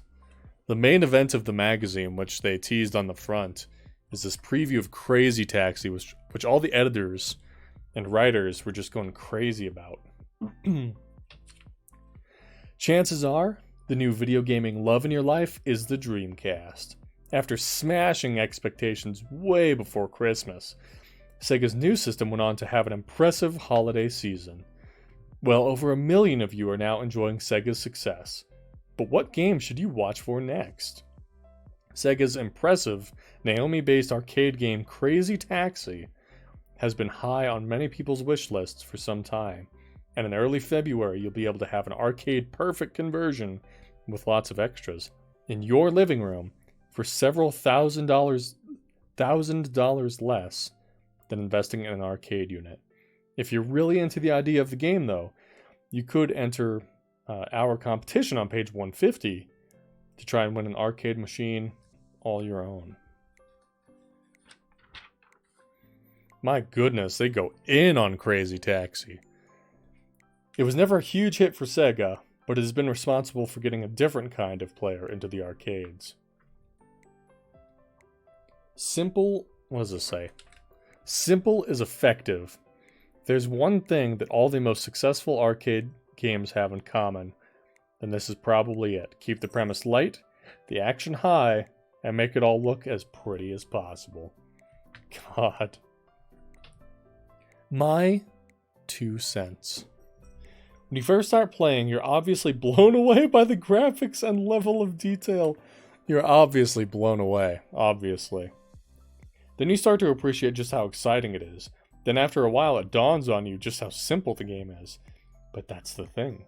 We played the early version Sega gave us for hours and hours, and found that trying to make as much money as possible was just as exciting as anything that the more convoluted racing games provide. This is real old school past the joypad back and forth competitive stuff. It doesn't matter that there isn't a multiplayer mode, and it doesn't matter that there's nothing much to open up. The experience of playing the thing is rewarding enough.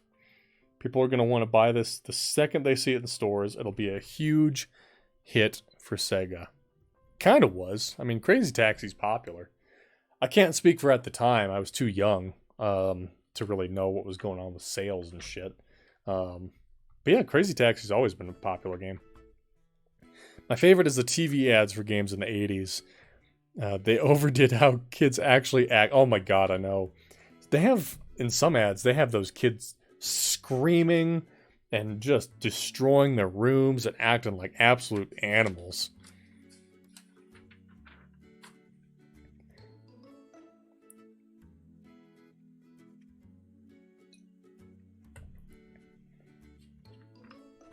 Let's see, what does this quote say? If we'd have gone for accuracy, we would have had to sacrifice gameplay, which wouldn't have been appropriate for a game like this. My 2 cents. The perfect arcade experience at home. For those of us who don't have the time to get muddled down in long FMV intros and complicated plots, this game gives you immediate gratification. The shortest distance between 2 points axiom definitely applies here. Dude, it's not an axiom, that's just a mathematical law. That the shortest distance between 2 points is a straight line. That's not an axiom. That's just math. You furiously blast through parks, cafes, shopping malls, and a huge, ultra-realistic environment with plenty of recognizable landmarks. Next stop, the fountain in front of the Pizza Hut. I do love all the product placement in Crazy Taxi. I miss over-the-top product placement like that. Like, I don't mind it, because it was just... Maybe it's because of the time the game came out during. It was just very much of its era to have a big Pizza Hut. And then, like, I don't know what else they had in the game. Nokia or something. Who knows? Crazy Taxi features music from both Bad Religion and The Offspring. Great soundtrack in Crazy Taxi. A game dev actually being honest? Oh yeah, the Kenji quote here? I know, right? Yeah, he's just straight up like, yeah, we could have made it feel more like driving a real car, but the game would have played worse because of it. It's an ultra Chad move right there. Ooh, discount offer. Say yes to Electronic Gaming Monthly and save. I could save 71%. Payment enclosed or bill me later. Crazy Taxi, a day in the life of Gus. It's the start of the day. My first ride is some schoolgirl chick who wants to go to the cable car stop. Why can't she walk? Why she can't walk, I have no idea, so I let her in and pull away before she's even had time to sit down. Freaking pedestrians, get out of my way, you bum. When people get on my nerves, I just drive into them. Who's this for? Who wrote this? Who's this for? Was it Saxon who sang, I got wheels, wheels, wheels of steel? This phone booth gets to feel mine. A happy customer, although my meter seems to be fucked. That'll be 123 grand, darling. No? Oh well. Look at Miss Hoity-Toity. She'd like to go to the yacht harbor. Oh, lottie-dee-spiffy-da, m'lady.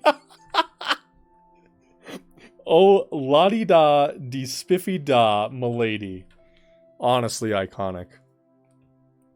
Get a load of this. Yeah, baby. Fortunately, she seems to like the rough stuff and tips me admirably. Oops. Hope the guy in the blue Lincoln's got insurance, because I think I'm gonna hit him. Okay, we're here. Add more cash for me. Who's next? I'm cheap, I'm available, and I wear a medallion. God almighty. What is this? What is this DeviantArt looking game? Is this based on an anime or something? Spaz, Twitch games like nothing else. Between a sinister world of shadow and a dangerous dimension of fantasy lies a twisted battle for reality. Exclusive Lunar 2 movie included. It must be based on some property. I cannot get over. Okay, first of all, they just copied and flipped this guy and changed the palette. And also these faces are just straight off of DeviantArt. It's crazy. There's more Crazy Taxi stuff. My god, they went all in. We got a little spread from IDOS advertising their new properties. Legacy of Kain, Fighting Force, Fear Effect. Of course, Tomb Raider. With, nice angry Lara face. A failed game, that's what it was. Yeah, I can't imagine this really took off. Silhouette Miracle. Yeah, I don't know, man. I don't know about that one. Ah, here we go. The Crazy Taxi Sweepstakes. Grand prize is a Crazy Taxi sit-down arcade unit. First prize is a Dreamcast with Crazy Taxi and a wheel. And the third prize is a copy of the game and a bowling shirt. Man, those are all pretty good prizes. What happened to prize giveaways? Why don't companies do that no more? Tee off on your Sega Dreamcast. This man is gonna golf. He means business, dude. He means business. The ultimate weapon on the Sega Dreamcast. MDK2. The amazing sniper helmet that lets you shoot an alien in the eye from a mile away is coming to the most powerful entertainment system, the Sega Dreamcast. Look at this. Everyone was really trying to find that formula back in the day. Goodness gracious. Gear up now. We're talking. This is my shit, dude. Now we're fucking talking. They got the worm light. They got the, what's this thing called? The shock something? We need the magnifier on there. They got the camera plugged in. Oh my god. Gear up, the best of power tools. Here's hoping you got a pile of really good game stuff this Christmas. Maybe a Dreamcast, maybe a Game Boy Color, maybe a spiffy new PlayStation. To replace the battered one Santa stuffed down your smoke hole 2 years ago. Of course, the only problem with getting really good game stuff is you'll want even more really good game stuff to go with it. In our business, we call this stuff peripherals. And you'll find racks of these gizmos up and down the aisles of your favorite vid game megastore. But any sap who's blown $20 on a cheapy squeeze too hard and it'll bust joypad knows that a lot of this really good game stuff is neither really good nor even just plain good.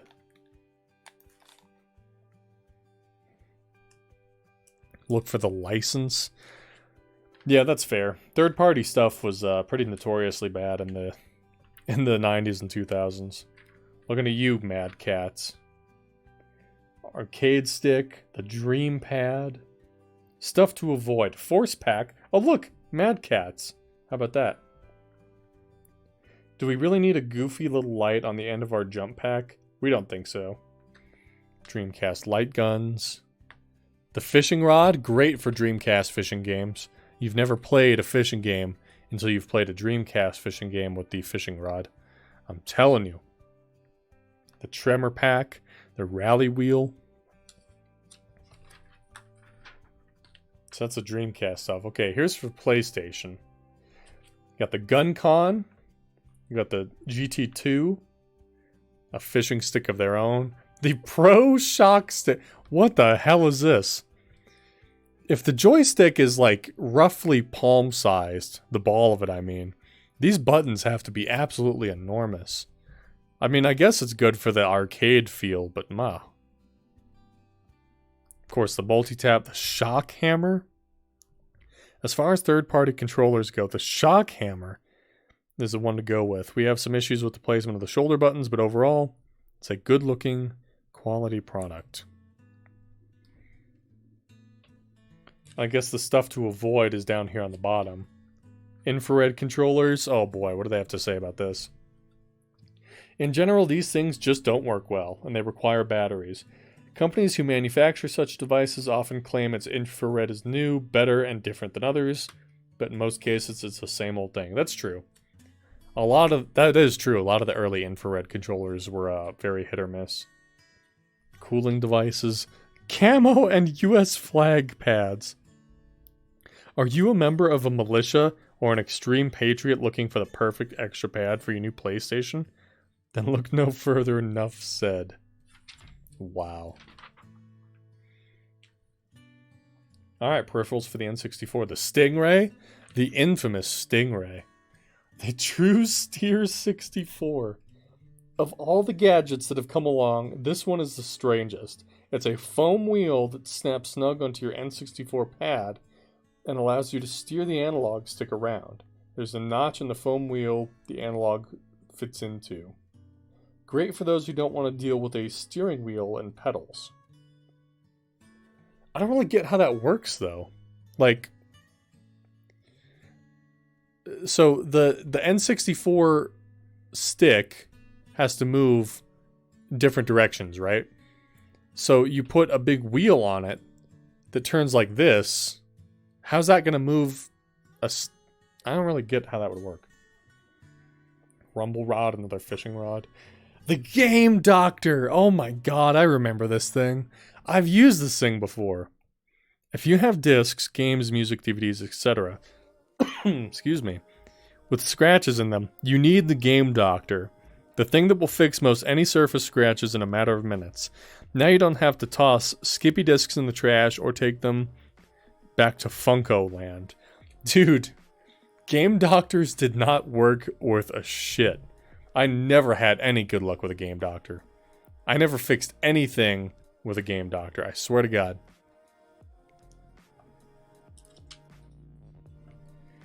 What are the two avoids? Leather pad gloves.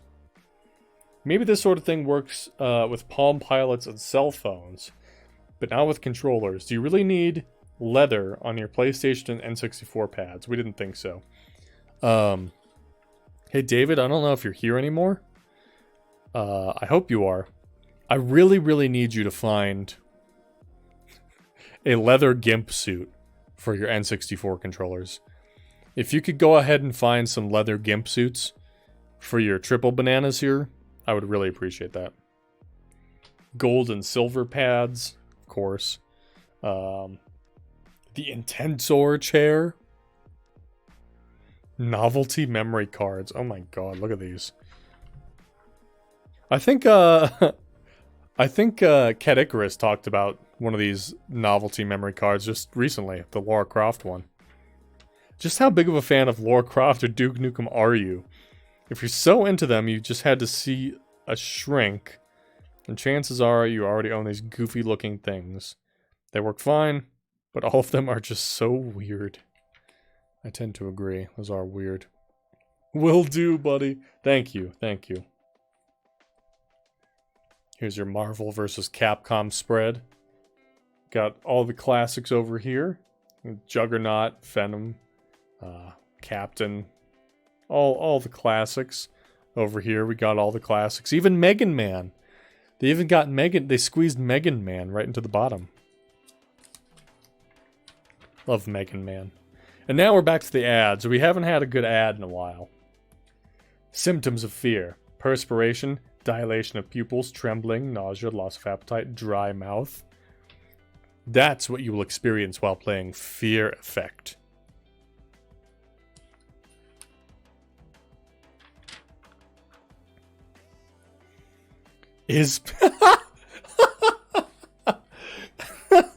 Is pinball really dead?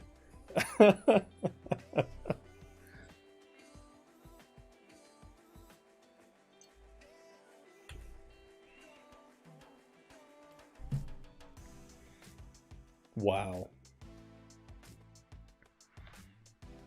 I'm trying to skim through the text here to see where it really picks up. The history of pinball is riddled with similar tales of victories and setbacks. It's the kind of thing that makes fans of this wholly American and mostly family-run industry wistful. But no news has struck with more force than when Williams, which had been making pinball machines since 1946, announced it was leaving the amusement business and would concentrate solely on manufacturing gambling equipment and the occasional video game contracted by sister company Midway. Wow, pinball is really dead. They loved their pinball in 2000, I guess. Pinball is a very romantic product, but that's not what puts money in stockholders' pockets. Pinball is a very romantic product, very romantic. We are committed and dedicated to pinball, says Stern Pinball President Gary Stern. And look at all these fancy machines. We got the Star Trek Next Generation pinball. We've got Pinbot. We've got Bally's Scared Stiffs, which looks like, oh boy, it looks like some lady type action. We got No Fear. Look at all these machines.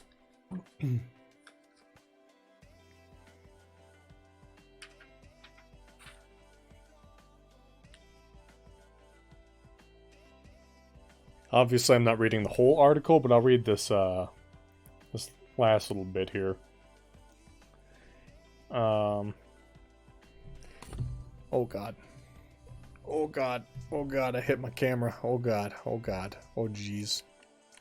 Oh god. Good? Okay, I think we're good again. It's pinball targeted at the casual gamer who dumps quarters and thing between beers at a bar. It's pinball you're more likely to find in cafes and pubs, not glitzy arcades. It's a type of pinball Stern thinks will stick around for a long time. We haven't had a lot of new machines made in some time. There's a demand for us now. There's room in the pinball market for one low-budget, economically run pinball company that's making mechanical action pinball. Wow. Sharp says there's something much more to it than that. It's a fully tactile experience. As long as there's not a way to easily replicate that experience in any other means, there's going to be a place for it. So I find it difficult to believe that now, out of any other time in history, we should fear pinball is gone forever.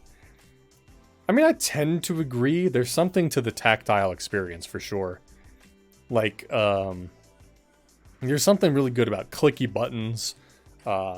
Even the change from button-based cell phones to touch screens.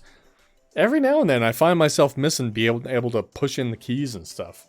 There is definitely something to that. That's a desire for a tactile experience. So they're not far off there. First blast wiped out your space center. In just 3 hours, the high-tech weapon satellite will strike again. It's your job to make sure that it doesn't. That's why I like mechanical keyboards. Yeah, mechanical keyboards are sort of blowing up right now for that very reason. Just this a little more. Got my camera all goofed up, you guys. Camera's all goofed up. Give me 1 sec, everybody.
Okay, I have returned.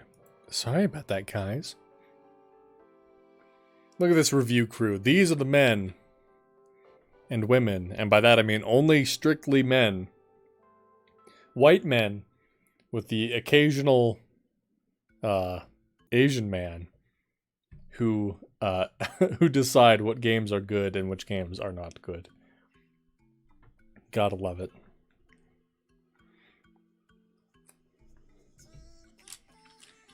So it looks like they have some review battles here on various games, like Armada and Incoming.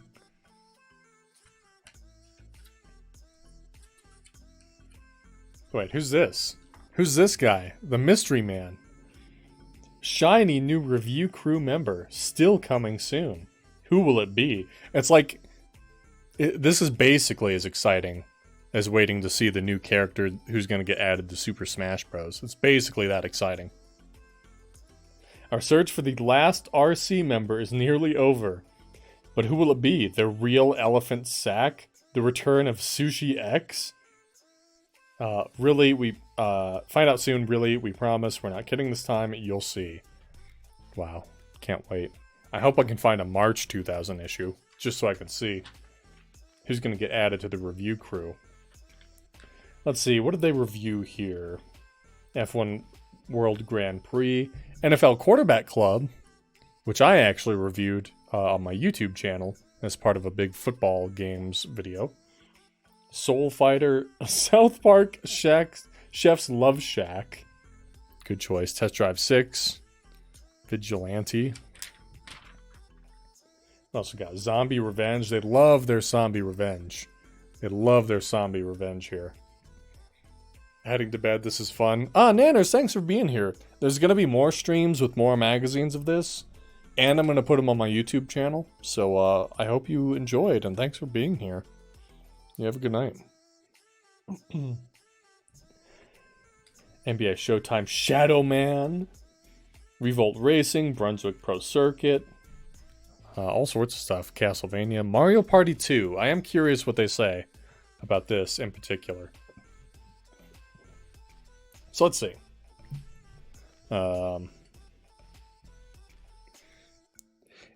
I'm probably as big a Mario Party fan as they come.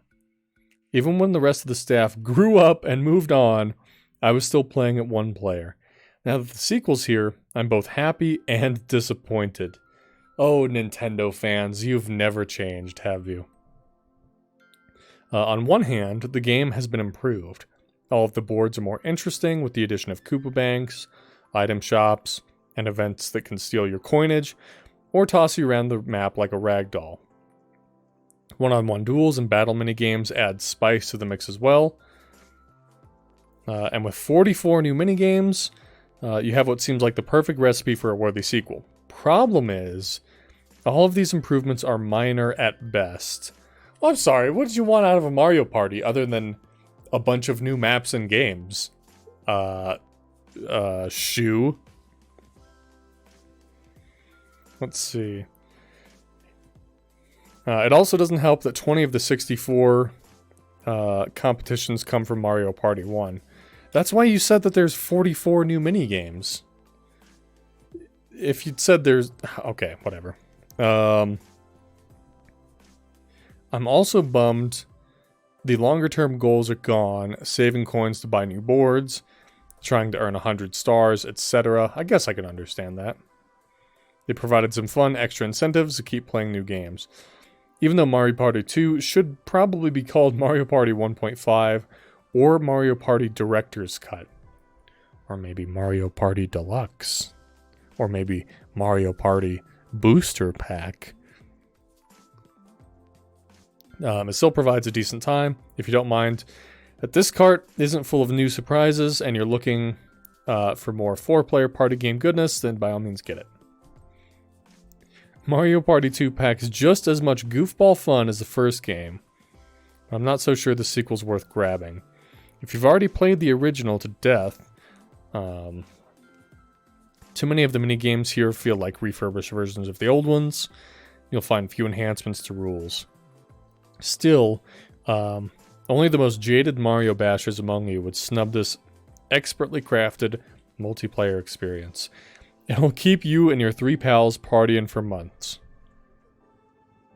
So this guy, this reviewer, Crispin, he said you'd have to be pretty jaded to snub this game. That's going to keep you guys busy for months. And he gave it an 8.0 rating. But says, yeah, I don't know if you should grab this one, guys. Yeah, I don't know about that. I don't know if you should grab this game. Not worth it. We got Sean with an 8.5 here. Party games like Mario Party 2 are the best. It makes kicking back with a group of your favorite chums for a night of tainted beverages and gut-splitting laughs all the easier. Sure, the game's a little childish and silly in spots, but it'll entertain you again and again. Even with all the rounds of MP2 we played, the variety of boards and kick-ass minigames has us coming back for more. If you entertain guests who game, this title is a sound investment. And finally, Chris, with the 9.0.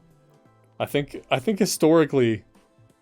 Oh no, Chris up here gives a 5, gives a...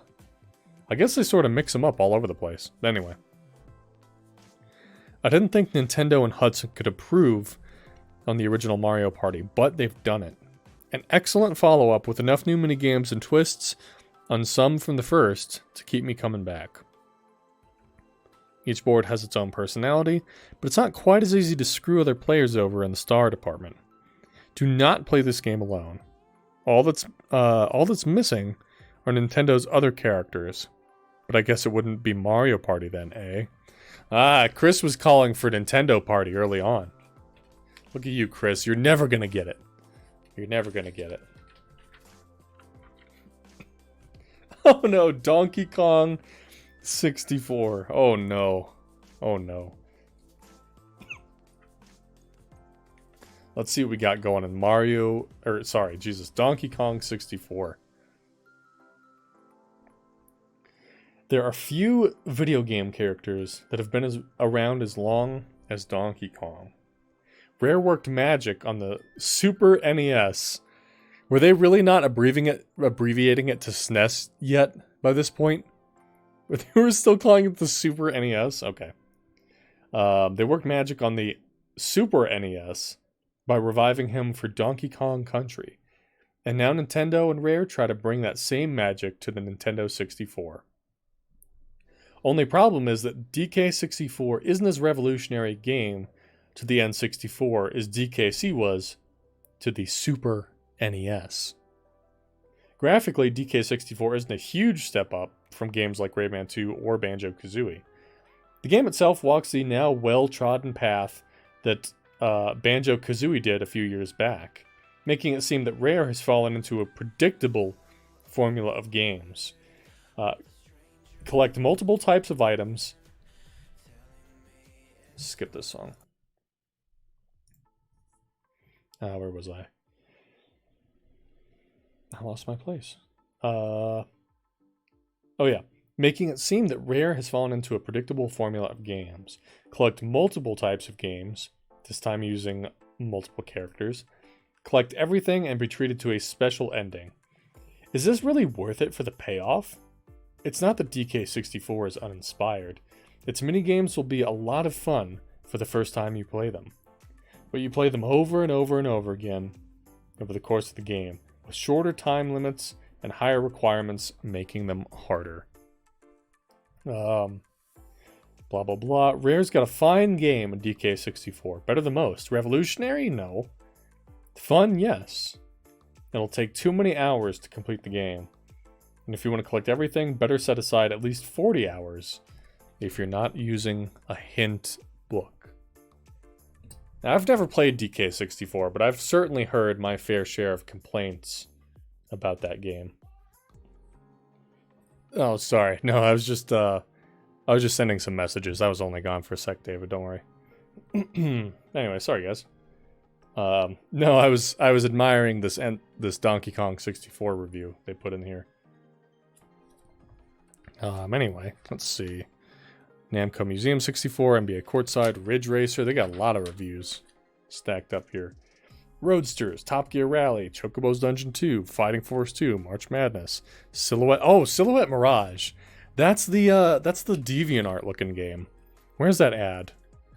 Here it is. Oh, I accidentally flipped right to it. Yes. Here is the ad for Silhouette Mirage, which just looks really good. I mean, it looks really, really good.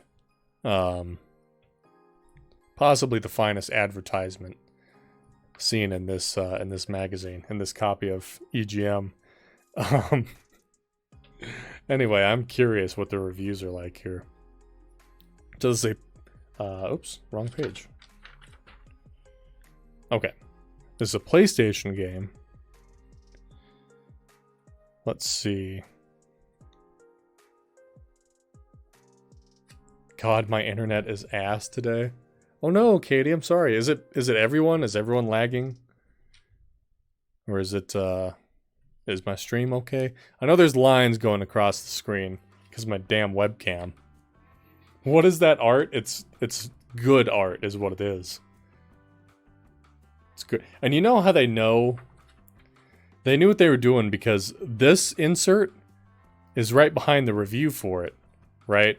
And this insert is right in front of it. So it's like, wherever you flip open in the magazine, you're going to be right near some Silhouette Mirage action. I know, it's really good, though. Especially this palette-swapped character who they just literally flipped horizontally. Love it. Anyway, let's read the reviews for Silhouette Mirage. Let's see if we can get a zoom in here. Okay, so here it is. This is not what I was expecting a game with that art style to look like. Silhouette Mirage is the thinking man's shooter. Alright, I'm out. I'm done. I am done. I don't want to read anymore.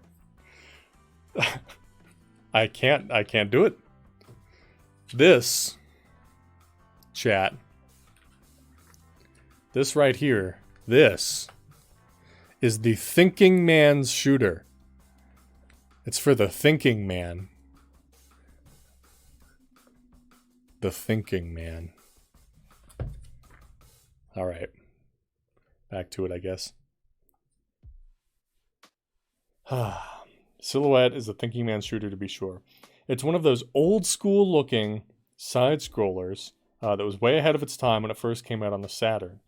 Even now, the game's duo color shooting system stands up well in the gameplay department. Since you can only destroy enemies based on their color and yours, you'll find that the game constantly keeps you on your toes. A red shot will kill a blue enemy, while a blue shot will only drain it of its spirit power. Your own color is determined by which direction you're facing. Confused yet? No, that's actually... Yeah, it's pretty straightforward, actually. I guess that makes me a thinking man. I guess I'm a thinking man. Try keeping track of all this during heated moments of 2D mayhem. I can see that getting complicated. On top of that, Shina, the game's unlikely heroine, has tons of moves she can pull out to help her exploit the game's main motif. There's no questioning SM's originality and depth, but sometimes it's difficult to keep from feeling overwhelmed. Like all working designs localizations, SM is a labor of love. This is especially noticeable if you've spent any time with the import. It's significantly harder, and parts of the game have been modified. Dwindling spirit bar, more expensive power-ups. I guess the list goes on. To provide longer playtimes. Despite all of its charm and originality, however, the game does reach a point of tedium. If you're a Treasure fan, though, what the heck are you waiting for? What the heck are you waiting for? So Che gives it an 8.0. Calling Silhouette Mirage an old-school shooter would be doing it a disservice. Oh, let me scooch this up for you guys. Not that you could read this, but... be doing it a disservice, because you've never played anything like this before. This clever, downright wild gameplay takes getting used to. Still, the first few levels baby step you into the game nicely. You'll get the hang of your enormous arsenal of moves in no time. Despite its grating digitized voices, SM delivers all the killer bosses. Why do they capitalize bosses? And solid gameplay I'd expect from a treasure title. I'm all for surreal games, so Mirage gets my vote in that department. But all that weirdness aside, the game is extremely original and provides tons of depth. And when you couple that with the treasure name, you get something truly special and fun. Now, I have to take issue with the sound effects and voice. My god, that stuff truly tested the limits of my sanity. If you're into anime...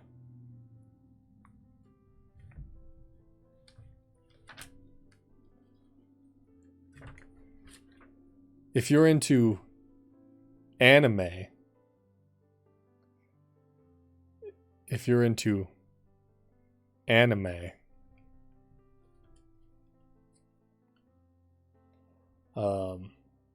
or the Japanese scene, you may be able to stomach the noise. Like Mischief Makers on the N64, Silhouette Mirage is a unique game with fresh ideas, all grounded in a traditional side-scrolling foundation. The whole red-blue duality bit gives the shooter a nice hint of strategy. The presentation and design are great. You know you're in for a Japanese flavored treat. Ugh. When a boss gets killed by nearby apartment tenants because he's making too much noise. It's solid, refreshing, and interesting. Give it a shot. So we got an 8.0, an 8.5, an 8.0, and a 7.5. Pretty glowing reviews, honestly. I mean, honestly. Wow.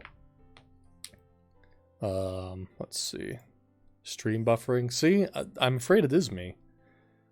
I don't know how to improve. I've lowered my my bitrate to like what it used to be, pre new setup.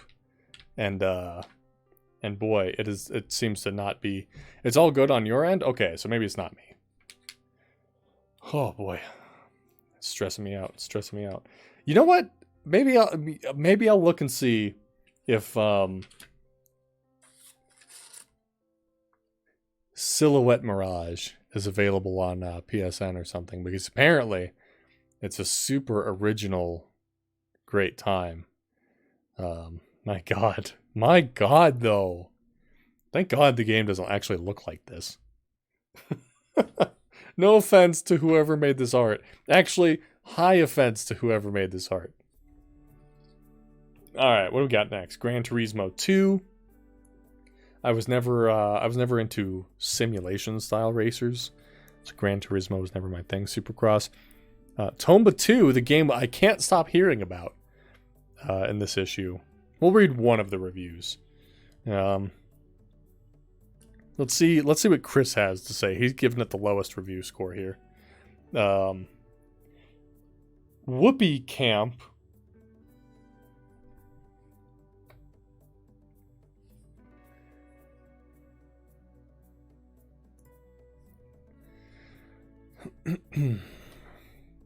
Whoopee Camp has the strangest sense of humor of any game developer out there, but they sure know how to crank out a good platform game.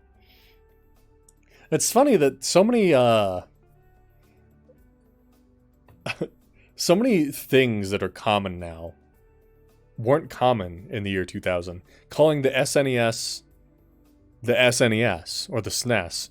They spelled out super and then put NES after it in this magazine.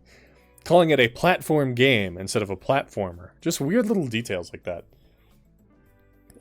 I much prefer a smaller area with lots of things to do and different things than a huge overworld with lots of wandering around, wondering where to go next. It feels like an old school 3D game trapped in a three-dimensional world. A tad bit on the easy side, but it's enjoyable adventure for platform fans. Not platformer fans, fans of platforms and the things you stand on. Yes, that's from Whoopee Camp. Alan, Katie, I know you guys are big fans of Whoopee, so. What else we got here? Thrasher, Skate, and Destroy. I've heard that game's dog shit. 7, 6.5, 7, 6.5.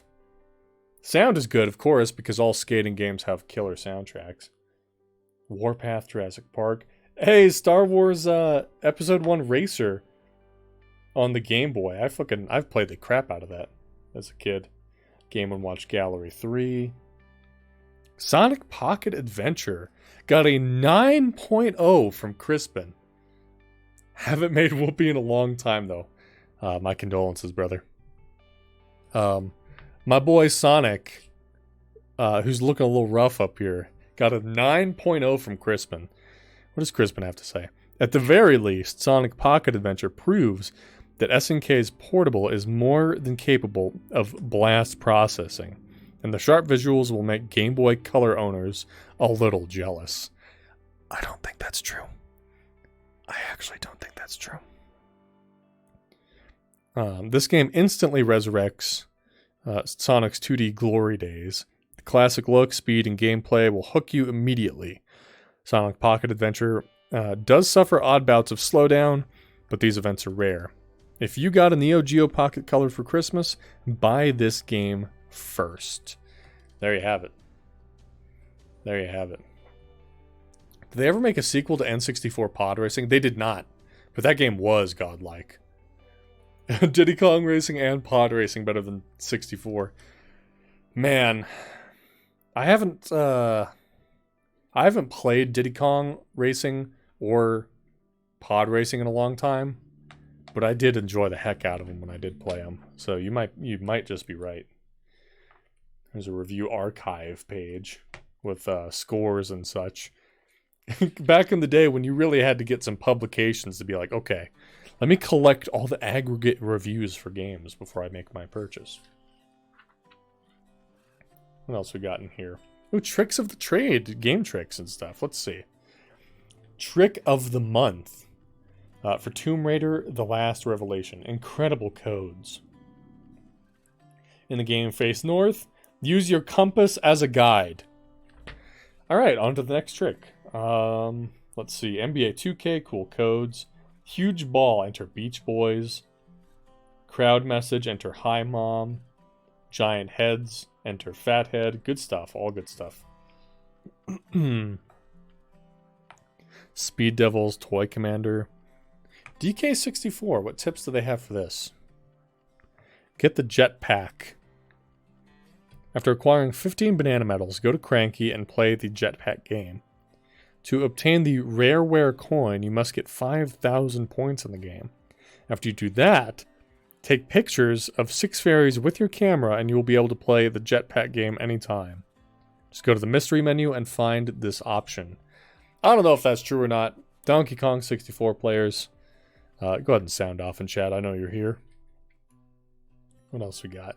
Top 10 tricks. Pokemon Yellow, easy level guide. To gain experience, switch the Pokemon you want to train with the top Pokemon on your list. When you go into battle, this Pokemon will appear. Switch to another Pokemon, win the battle. Oh my god, people have been doing that trick forever. Did you really have to put it in the magazine? Yeah, if it's part of the battle, it's going to get some experience. Fight Safari Zone Pokemon. Pokemon Blue, find codes. What? Send in the codes. If we print yours, you'll get a free game. Wowee.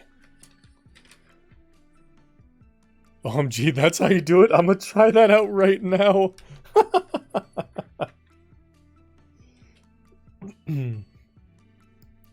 Pokemon Snap N64. Is that a tattoo on your right arm? Yes. This is my last cat's paw print, Millie. This is her actual paw print I got in ink. Along with the color of her collar that she came home with and the color of the blanket she came home with.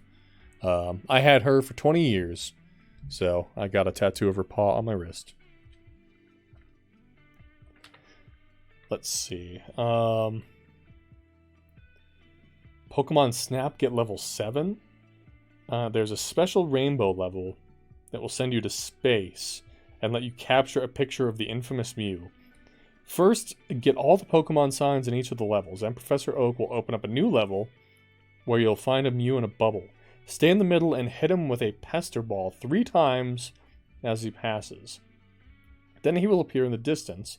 Throw a pester ball ahead of him so he runs into it as he passes. Do this 3 times. After Mew is out of his bubble, he will be chasing it. Hit him 1 more time and he'll be stunned. Move in close for a great picture that will get you a huge amount of points. Wow. Final Fantasy VIII? Producer extraordinaire. Here's a cool tidbit. With Selfie Tilmit, each instrument has a preset part, and not all the instruments go with each other. Choose matching instruments for a more pleasant sonic experience. Okay. The fuck kind of codes are these? I know, right? I mean, some of these have cheat codes. But some of them are just like, I don't know.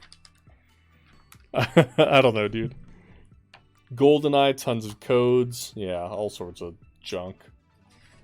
Just all sorts of junk that it's like, ooh, if it's in a magazine, it must be official. You know how many fake tips and tricks and codes got put in these things? Grand Theft Auto 2, many codes. From the main menu, access play and then player name. Enter your name as one of these codes for the results shown. Lose Feds, Big Score, High Five, Navarone, Live Long, Desires. Goodness. Ooh, Metal Gear Solid Snake's tuxedo. To play Solid Snake in a tuxedo, you'll have to beat the game twice, using your old save data to reload new games. Then on the 3rd game, Snake will change into his tuxedo. I think I've heard about that one before. Back when you actually needed these magazines to tell you how to do stuff, I know, right? What else? Oh my god. Look at these Final Fantasy VIII codes. Final Fantasy VIII players, there you go. If you never knew how to get a level 99 Cactar. There you go. Ooh, the Reader's Choice Awards ballot. All we have to do is fill this out and mail it in. Our votes count, guys. Our votes really matter. Let's see. Game of the Year. Let's see their Game of the Year nominees. Let me zoom in on this. Game of the Year nominees. Ape Escape, Crash Team Racing, Donkey Kong 64, Final Fantasy VIII, Medal of Honor, Pokemon Yellow, Rayman 2, Super Smash Bros. That is the first time I've seen Super Smash Bros. Mentioned in this magazine. Sonic Adventure, let's fucking go. And Soul Calibur. My god. The N64 ones in particular were Donkey Kong, Jet Force Gemini, Mario Party, Rayman, and Smash. PlayStation was Ape Escape, Crash Team Racing, FF8, Grandia, and Legend of Kain. What else we got here? Oh, here we go. Puzzle Game of the Year. We have a tight race between Ballistic, Lode Runner 3D Qbert, and the real contenders. The new Tetris and the next Tetris. Now that's a tight race.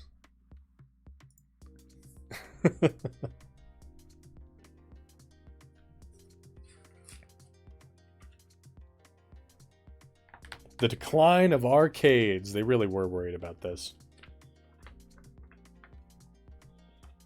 I remember back in the day where I could walk into an arcade game and play games like Altered Beast, Rampart, Qbert, Pac-Man, etc. There was a lot of variety in the kinds of games being made. Now I walk into an arcade and get to decide between 4 different racing games, 2 different sports games, Blitz and Showtime specifically. And whatever fighting game is the flavor of the month. That's about it. Or those deluxe machines where it's $1 to play and you don't get more than a minute of game time. I'm not saying current arcade games aren't good, but it's the same old thing. The same thing's happening in Japan with music games, but at least they have something different, something new. The decline of arcades is really the industry's own fault. By churning out cookie-cutter games and making deluxe machines that are too expensive to play, they're killing off arcades. Wow. These guys are upset. They're upset about pinball. They're upset about arcade games. They're upset about a lot of things. Look at this fucking deluxe gaming rig. Over $20,000 in prizes. Oh my god. What do we win here? What do we win? Computer content. Win a blazing fast computer.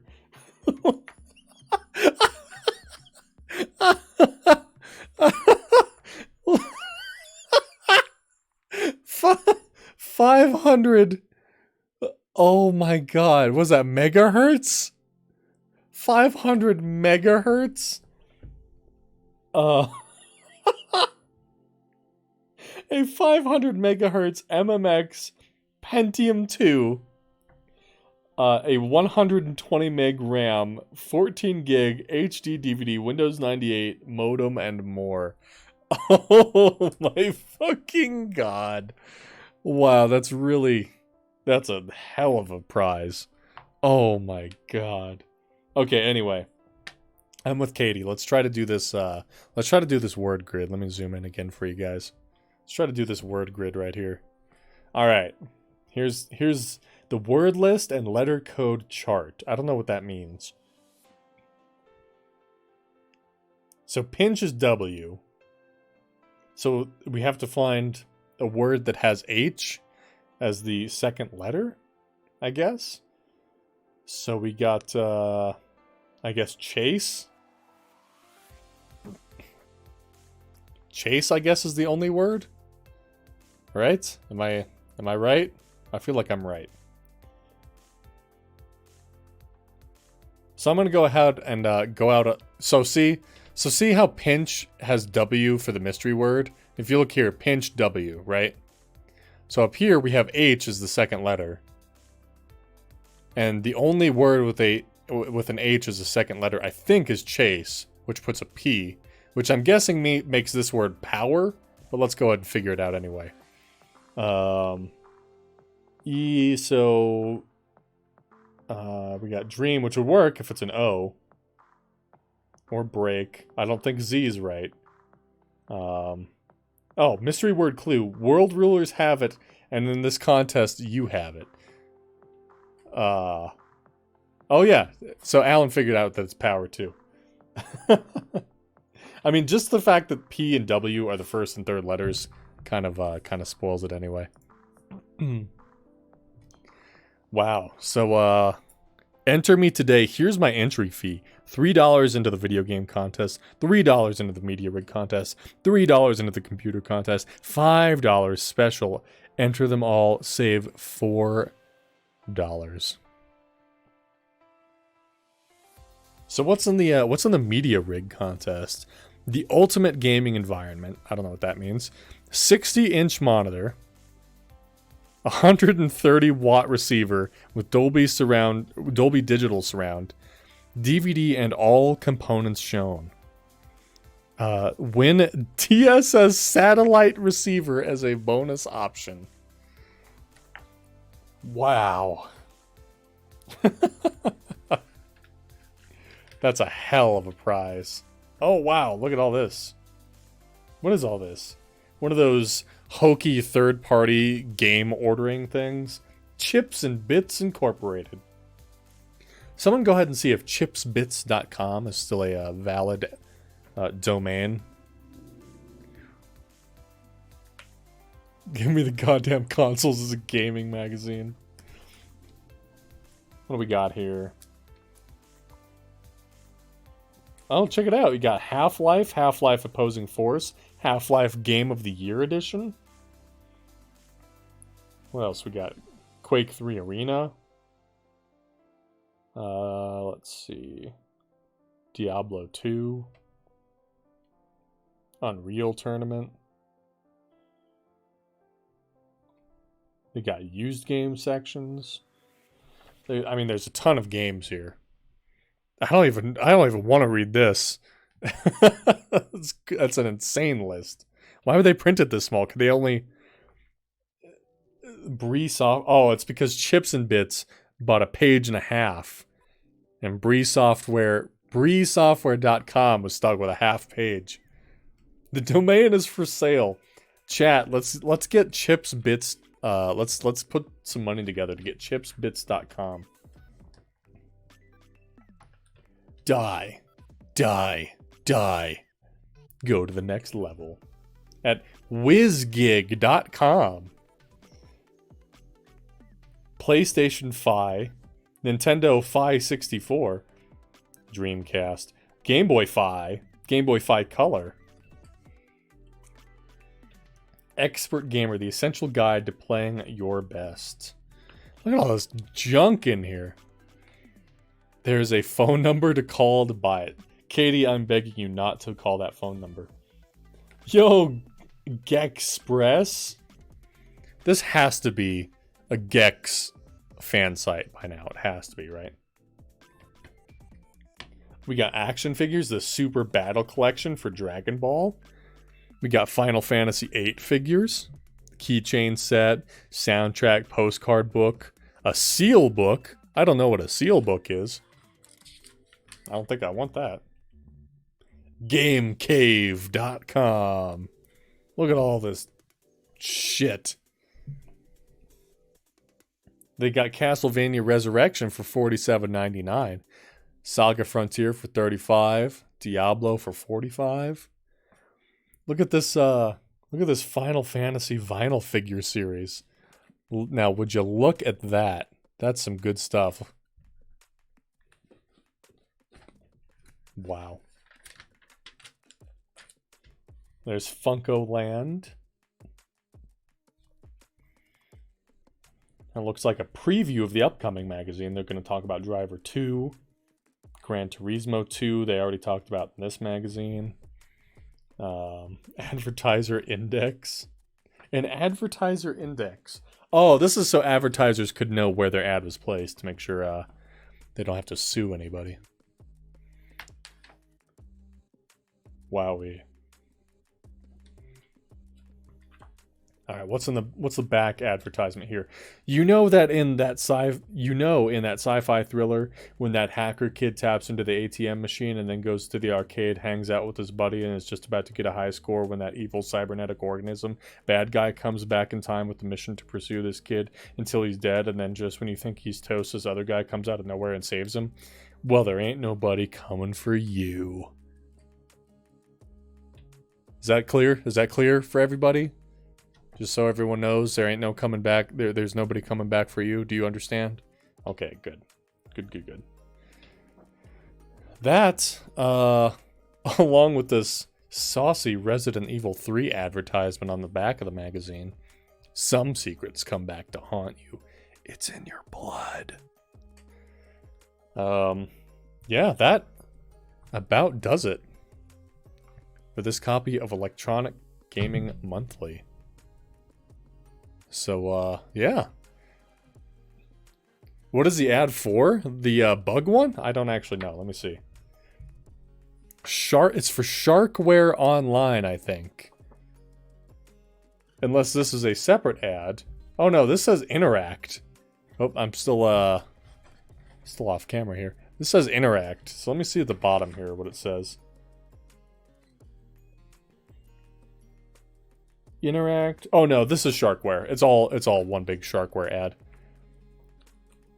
This is some sort of like internet service for consoles that don't natively have one, I guess. I don't know. I assume this is the same people who make Game Shark. They just did other services. I don't know, man. I don't know. Music, email, codes, news. Yeah, it's some sort of internet, like proprietary internet service or something, which I probably would not trust with my information. Man, that was fun. That was really fun. I don't know about you guys, but I quite like doing that kind of stream. There's a lot of cool stuff to look at. I mean, the ads of stuff that was being sold back in the day, reviews at the time, them bitching about Pinball, seeing what kind of tech was hot. I liked it all. Scream 3, the album. I mean, all sorts of good stuff in here. Murder simulators. And of course, the best part of this entire magazine, which was, where is it at here? Where is it? Where is it? It's in here somewhere. Yes. Yes, Silhouette Mirage. the best part of the entire magazine is this right here. The amount of times I've seen DK64 being talked about advertised triggered me. Dude, that's me with Tomba 2. Like, Tomba 2 is in so many places in this freaking magazine. It's crazy. The best part was the ethical game journalism. Oh, wow. So, yeah, I'm going to put this stream up on YouTube, and I'm going to start doing streams like this with other magazines and putting them up on YouTube just because I want to. It's something I've always wanted to do. Gotta rip that out and frame it on your wall. DK64 was great, no cap. I don't know, man. I don't know about no cap. I think there's potential for cap.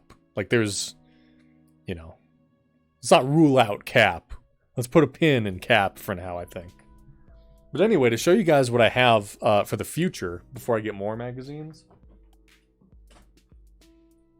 I've got a whole stack here that we're going to go through.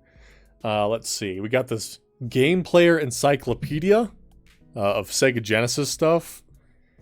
We got Next Gen, talking about Dreamcast and the internet. Obviously, a lot of these are Sonic themed. We've got the Sonic Team Special, Phantasy Star Online, Sonic Adventure 2. Got a Final Fantasy X, Tekken 4. Let's see. This one, which I've already looked through, this Game Pro, is really good. And you know it's really good because the first thing you open to is this, which is incredible. Head-to-head hedgehogs. Look at this ad. You love it. You love to see it. So this is a good one. We got another Electronic Gaming Monthly. We got this Nintendo Power with Mario and Sonic at the Olympic Games. This one's from 2009, so this is pretty recent. But most of my magazines are from 2000 to 2002. I've got a lot of Nintendo Powers. Not all of them, because I'm a fake fan. Feel free to borrow. I would love that. I would greatly appreciate that. They would make good additions to my series. But yes, this has been a really cleverly named series, the name of which I have definitely come up with at this point. So 2009 was 13 years ago. Look, don't tell me that shit. I've got some 90s Nintendo powers and tips and tricks. I used to have more of this stuff. I didn't hoard magazines or anything, but I did have some magazines that I held on to, which of course I don't have since my apartment fire. But there's some old used game stores near me that sell stuff like this, so I pick them up from time to time because no one else is buying them. So yeah, it's been fun. I really enjoyed this. Tips and tricks, yeah, those thick ass manuals, the little like half booklet things. Oh man, love those. Love those. But yeah, I hope you guys enjoyed this. If you don't want to see more of it, feel free to be honest with me. But I like doing it, and the only way I can do it reasonably is to make it a stream and then kick it over to YouTube. So get used to seeing this, I guess. But yeah, anyway, I want more, but I'm one man. Anyway, I think that's going to do it for me tonight, guys. Thanks for being here and exploring this 2000 magazine with me, 22 years old. And yeah, I hope it was fun, and I will see you guys on Tuesday for more Hotline Miami. But in the meantime, you guys remember to stay crisp and have a good night. Goodbye.